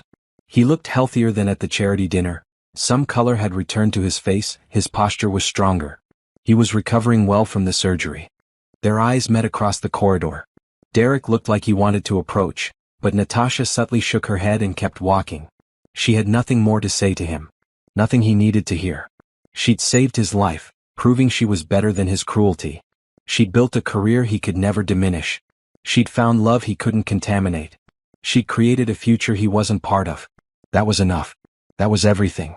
Derek watched her walk away, her pregnant silhouette disappearing around a corner, and felt the finality of it. She was done with him. Completely, totally done. And he had to accept that. He went home to Amber, to his empty marriage, to the comfortable life that felt increasingly uncomfortable. And he tried not to think about the ticking of his mechanical heart, the steady reminder that Natasha Coleman had given him something he could never repay or deserve. Derek Patterson made his decision on a Tuesday evening. He'd been obsessing for weeks, replaying conversations in his mind, drafting and deleting emails, driving past Metro General without stopping. Amber had noticed his distraction, his distance, but when she asked about it, he had no good explanation. The truth was simple and shameful. He couldn't let go. Couldn't accept that Natasha had moved on so completely while he remained stuck in the past, haunted by what he'd destroyed. So he ordered flowers. Expensive ones, 24 roses in soft pink, the color Natasha had always loved. He wrote a card, "Thank you for saving my life. I'm sorry for everything. You deserve all the happiness in the world. Derek." He had them delivered to her office at the hospital. The next day his phone rang. An unfamiliar number. "Hello. Mr. Patterson, this is Dr. Coleman's assistant, Susan. I'm calling regarding the flowers you sent." Derek's heart sank at her tone. "Yes. Dr. Coleman asked me to inform you that she doesn't accept personal gifts from patients. The flowers have been distributed to other patients throughout the hospital. She appreciates the gesture but requests you refrain from sending anything else. Can I speak to her? Just for a minute? Dr. Coleman is in surgery. And even if she weren't, she's made it clear she has nothing to discuss with you. Please respect her wishes, Mr. Patterson." The line went dead. Derek sat staring at his phone, feeling foolish and frustrated. The flowers had been a mistake. But he couldn't shake the need to somehow make things right, to explain himself, to get some kind of closure. Over the following weeks, Derek tried various approaches, each one failing more spectacularly than the last. He sent a handwritten letter to her office. It came back unopened with a formal note from Susan. "Dr. Coleman does not accept personal correspondence from patients. If you have medical concerns related to your surgery, please contact your primary cardiologist." He tried calling the hospital, asking to speak with her. The switchboard operator politely but firmly informed him that doctors could not take personal calls during work hours, and would he like to leave a message? He declined. He even attempted to schedule a follow-up appointment at Metro General, thinking he could at least see her in a professional capacity. The scheduler informed him that his care had been transferred to his regular cardiologist and that Dr. Coleman would not be seeing him for routine follow-ups. Every avenue was blocked. Natasha had erected professional boundaries that were impenetrable, and her staff enforced them with ruthless efficiency. Derek's obsession grew worse. He found himself driving past the hospital regularly, sometimes parking and watching the entrances. He knew it was unhealthy, possibly even crossing into stalking territory, but he couldn't stop himself. He needed to see her, to talk to her, to somehow achieve the absolution she wouldn't grant. One afternoon he saw her leaving with James. She moved slowly now, her pregnancy making walking difficult. James kept his hand on her arm, protective and attentive. They were laughing about something, completely unaware of Derek sitting in his car 50 yards away. Derek watched them drive off together and felt a wave of despair so intense it made his chest hurt. Not his surgical sight. His heart, the emotional one, the one that had never worked properly and now seemed completely broken. That evening Derek went to a bar. He wasn't much of a drinker. His cardiac medications limited alcohol consumption, but he needed something to dull the constant ache of regret. He sat at the bar nursing a single beer, listening to other patrons talk and laugh around him. Rough day? The bartender was friendly, conversational. Rough life, Derek replied. Problems at work? Problems everywhere. Derek took a sip of beer. Ever do something you can't take back? Something so stupid that it ruins everything good you had? The bartender nodded. Sure. Everyone has. That's being human. What if the person you hurt won't forgive you? What if they've moved on and don't even care enough to be angry anymore? Then you let them go, the bartender said simply. You learn from it, do better next time and let them live their life in peace. That's all you can do. Derek knew the bartender was right. But knowing and accepting were different things. A few days later, Derek's desperation reached its peak. He learned through a business contact that Metro General was hosting a medical conference on cardiac innovations. Natasha would be presenting her research. It was open to the public for a registration fee. Derek registered, telling himself he just wanted to hear her speak, to see her in her element, to understand what made her so passionate about this work he'd never appreciated during their marriage. The conference was in the hospital's main auditorium. Derek arrived early, sitting in the back row, hoping to remain unnoticed. The room filled with doctors, medical students, and healthcare professionals, all eager to learn from the experts. Natasha was the keynote speaker. She walked onto the stage with James, both of them dressed professionally. Her pregnancy was very obvious now. She looked ready to give birth any moment. But her voice was strong and clear as she began her presentation. Minimally invasive cardiac surgery has revolutionized patient outcomes, she began, clicking through slides showing surgical techniques and patient data. By reducing trauma to the body, we decrease recovery time, minimize complications, and improve long-term survival rates. She spoke for 40 minutes, detailing research, showing videos of procedures, answering complex questions from the audience. Derek watched, mesmerized. This was Natasha in her element, brilliant, confident, commanding respect from everyone in the room. She was a force of nature, and he'd never truly appreciated it during their marriage. After the presentation there was a networking reception. Derek knew he should leave, knew staying was pushing boundaries Natasha had clearly established. But he lingered, watching from the edges as people congratulated her, asked for her contact information, expressed admiration for her work. Eventually the crowd thinned. James stepped away to talk with colleagues, and Natasha stood alone for a moment, looking tired. Derek made his move before he could talk himself out of it. Dr. Coleman. That was an incredible presentation. Natasha turned, saw him, and her expression hardened. Mr. Patterson. What are you doing here?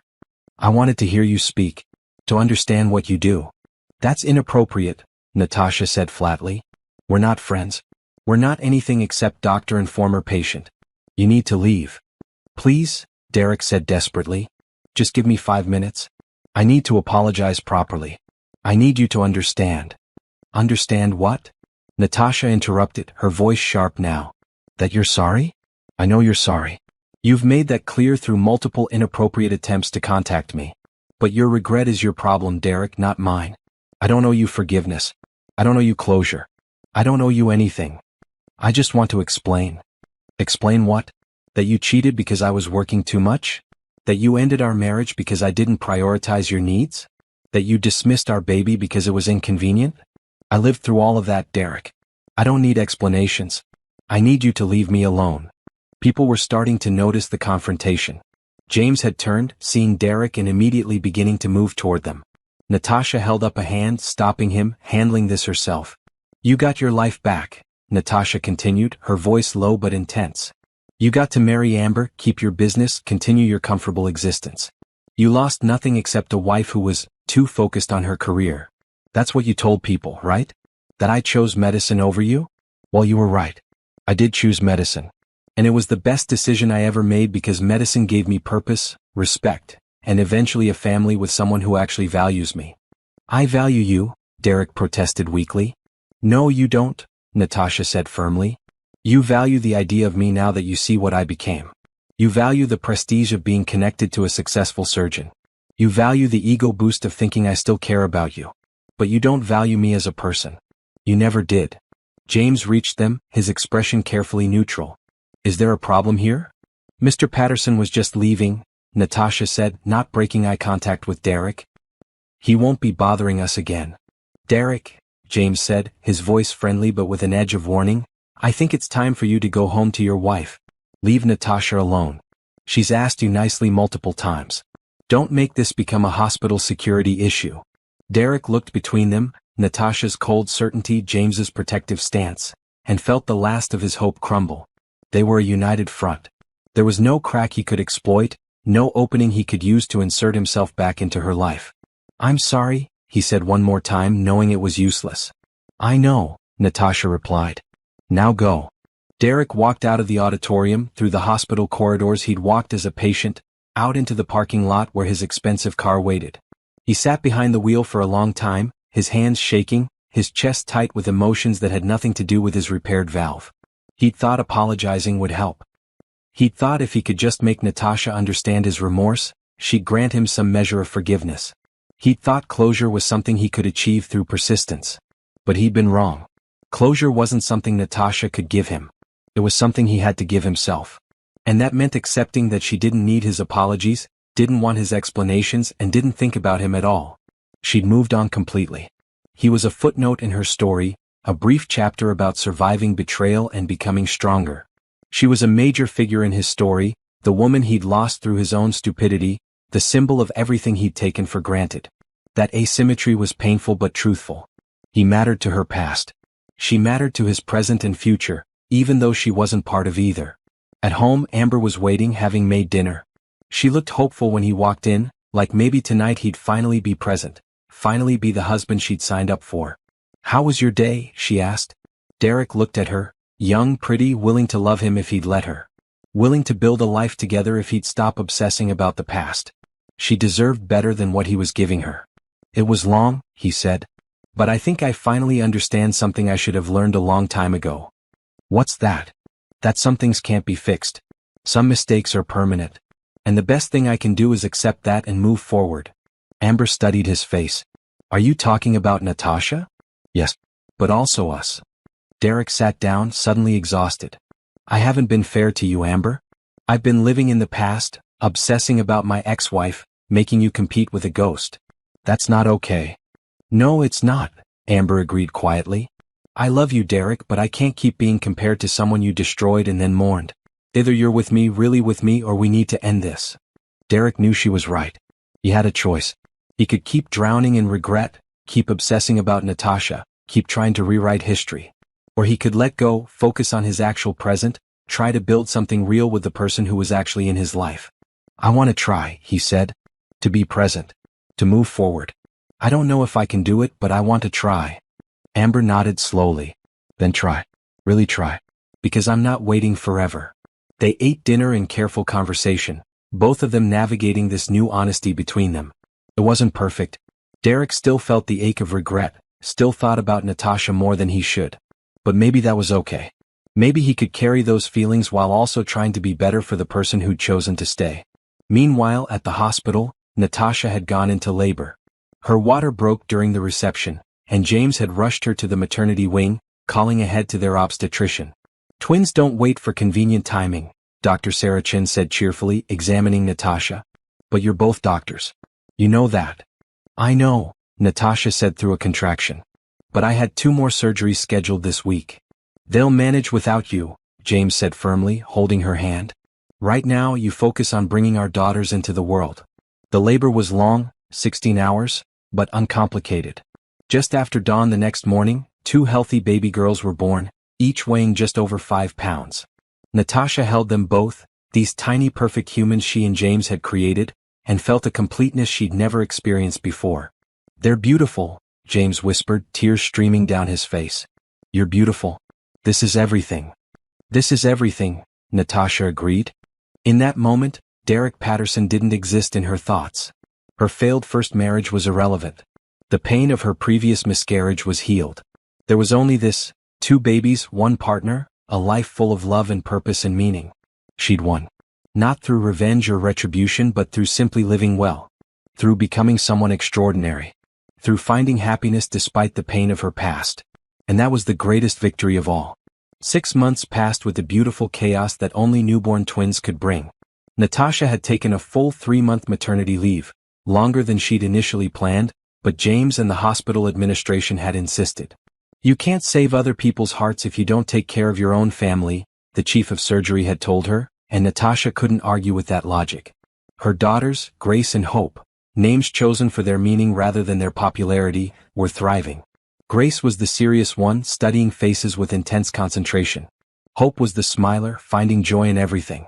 James was an exceptional father, getting up for night feedings without complaint, changing diapers with practiced efficiency, singing lullabies in his off-key but enthusiastic voice. Monica had visited from across the country, holding the babies and crying happy tears. "You did it, Tasha. You survived everything and built this beautiful life. I'm so proud of you." Natasha had felt that pride too. Every morning when she woke up to baby sounds and James making coffee, Every evening when they sat together as a family, she felt the weight of how far she'd come. From the woman crying on Monica's couch 3 years ago to this. A mother, a partner, a successful surgeon. When she returned to work, it was with renewed purpose. The time away had reminded her why medicine mattered, why saving lives was worth the exhaustion and stress. But it had also taught her balance, that being an excellent surgeon didn't require sacrificing everything else. Her first surgery back was a complex valve replacement on a 60-year-old grandmother. The woman reminded Natasha of her own mother, who'd passed away years ago. She performed the surgery with the same meticulous care she always did, and when the grandmother woke up and immediately asked about her grandchildren, Natasha understood completely. "They're waiting for you," Natasha told her. "You'll be home with them soon." Life settled into a new rhythm. Surgeries and rounds, teaching and research, balanced with family time and self-care. James had taken a step back from his own surgical schedule, mentoring more and operating less, giving himself time to be present for the twins. They'd become partners in every sense, professionally, domestically, emotionally. Then came the letter. Not addressed to the hospital but to their home. A thick envelope with Derek's return address. Natasha held it for a long moment, deciding whether to open it or throw it away unopened like the others. James, feeding hope while Grace napped, noticed her hesitation. "From him?" "Yes." "Are you going to read it?" "I don't know." "Does it matter what he says?" "Only if you need to hear it," James said carefully. "I support whatever you decide." Natasha opened the envelope. Inside was a handwritten letter, several pages long. She almost stopped after the first paragraph, but something made her continue. "Dear Natasha, I know you don't want to hear from me. You've made that clear and I respect it. This is the last communication I'll send. After this, I promise to leave you in peace. I'm writing because my therapist suggested it might help me process what I did to you, to our marriage, to the person you were before I broke you. She said writing it down might provide closure for me even if you never respond. So this is as much for me as it is for you. Maybe more for me if I'm honest. I've spent months trying to apologize, trying to make you understand my regret. But I realize now that was selfish. Your forgiveness isn't something I can earn or demand. It's something you give if and when you choose to, and you've chosen not to. That's your right. What I want to say instead is this: you were always enough. During our marriage, I made you feel inadequate, like your dedication to medicine was a flaw, like your ambition was something wrong. I was the problem, not you.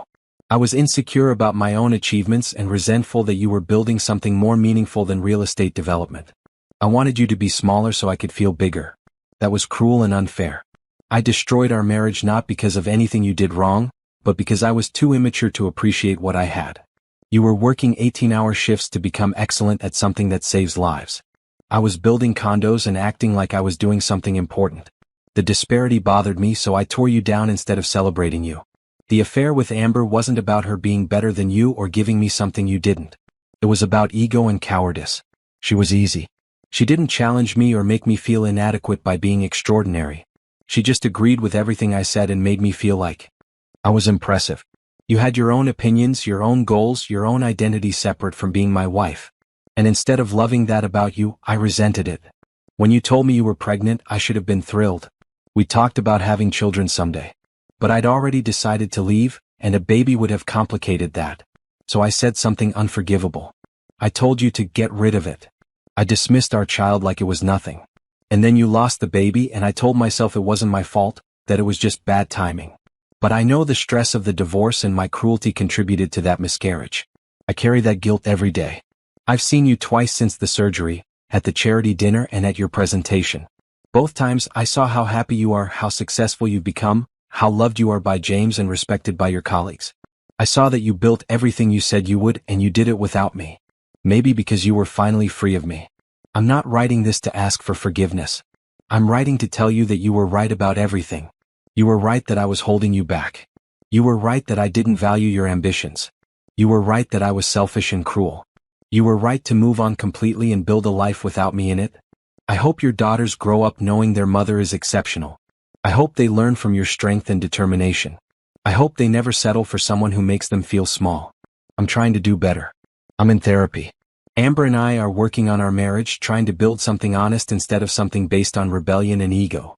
I don't know if we'll make it, but I'm trying.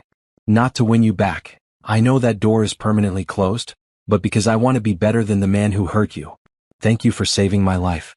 Thank you for being professional when you had every right to refuse. Thank you for showing me, through your success and happiness, what I threw away. And thank you for finally being free of me. I wish you every happiness. You've earned it, Derek.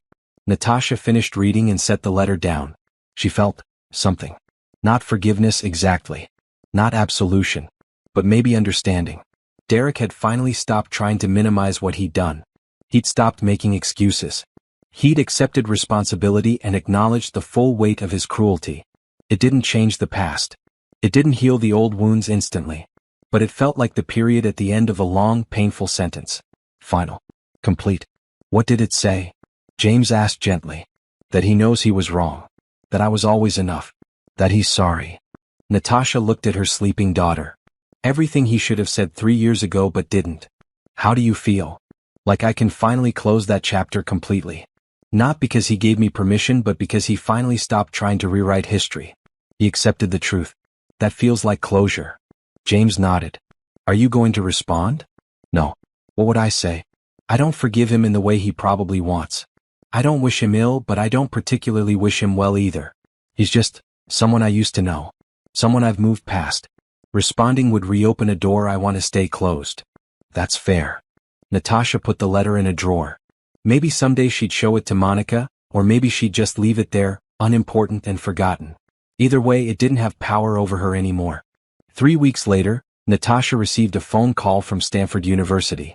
They wanted her to present her research on minimally invasive cardiac surgery at their annual medical symposium. It was one of the most prestigious conferences in the field, attended by the best cardiac surgeons in the world. It's a huge honor, James said when she told him. You should absolutely go. But the girls will be fine for 3 days with me, James assured her. This is important, Natasha. This is your work being recognized at the highest level. Don't turn it down. So Natasha went to Stanford. She presented her research to a packed auditorium, fielded questions from renowned surgeons, networked with colleagues who'd followed her work. It was intimidating and exhilarating. During the conference dinner, she sat next to Dr. Patricia Rodriguez, her former mentor. I'm proud of you, Dr. Rodriguez said. When I met you 3 years ago, you were brilliant but broken. Look at you now. You're one of the leading cardiac surgeons in the country, and you're only 32. I had a good teacher, Natasha said. And you had determination, Dr. Rodriguez replied. You could have let what that man did to you destroy your career. Instead, you used it as fuel. That's rare. That evening, alone in her hotel room, Natasha allowed herself to reflect on her journey. 3 years ago, she'd been a resident whose world had collapsed. Divorced, grieving a miscarriage, unsure if she could continue. Now she was a senior cardiac surgeon, a mother, a partner to someone who loved her completely, and a presenter at Stanford's medical symposium. She'd won. Not through revenge. Not through making Derek suffer. But through sheer excellence and determination. She'd become everything he'd told her she couldn't be. She'd proved him wrong in every way that mattered. The next day, her presentation was covered by several medical journals. The headline in Cardiac Surgery Today read, Dr. Natasha Coleman's innovative techniques revolutionize valve replacement outcomes. There were quotes from other surgeons praising her work, mentions of her research, details about her success rate. Natasha sent a photo of the article to James and Monica. James replied immediately, That's my brilliant fiancé. The girls and I are so proud. Wait, fiancé? Natasha stared at the message. They'd talked about marriage eventually, but James had never formally proposed. Her phone rang. Surprise ruined, James said when she answered, laughing. I was planning to ask properly when you got home. With a ring and everything. But I got excited and accidentally jumped the gun. Ask me now, Natasha said, smiling. I can't. You can't see the ring. It's a whole thing. Just pretend you didn't see that message. Act surprised when you get home. I love you, Natasha said. I love you too. Now go accept more accolades and stop ruining my proposal plan. When Natasha returned home 3 days later, James was waiting with the twins, a candlelit dinner, and a ring that took her breath away. He got down on one knee right there in their living room while Grace and Hope babbled happily in their playpen. Natasha Coleman, you are the strongest, most brilliant, most exceptional person I've ever met. You've taught me what it means to truly partner with someone, to celebrate their success, support their dreams, and build a life together based on mutual respect and genuine love. Will you marry me? Yes, Natasha said, tears streaming down her face. Yes, absolutely yes. The ring fit perfectly.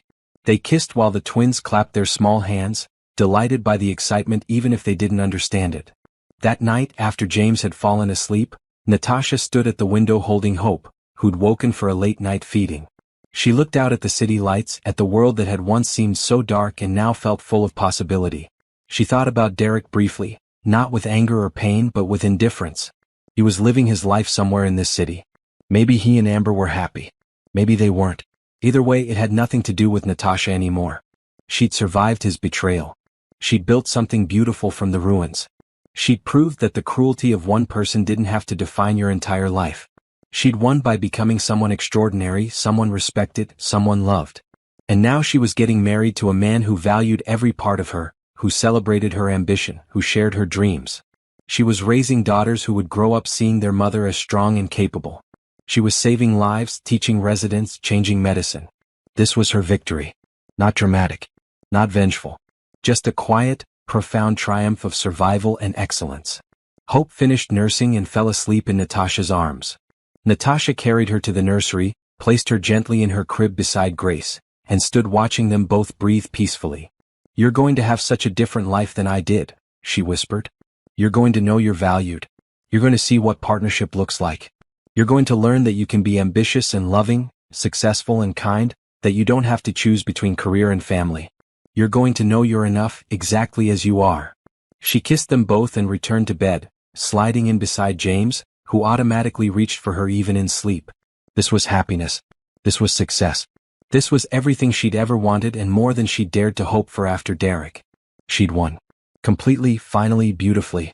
And Derek, wherever he was, knew it too.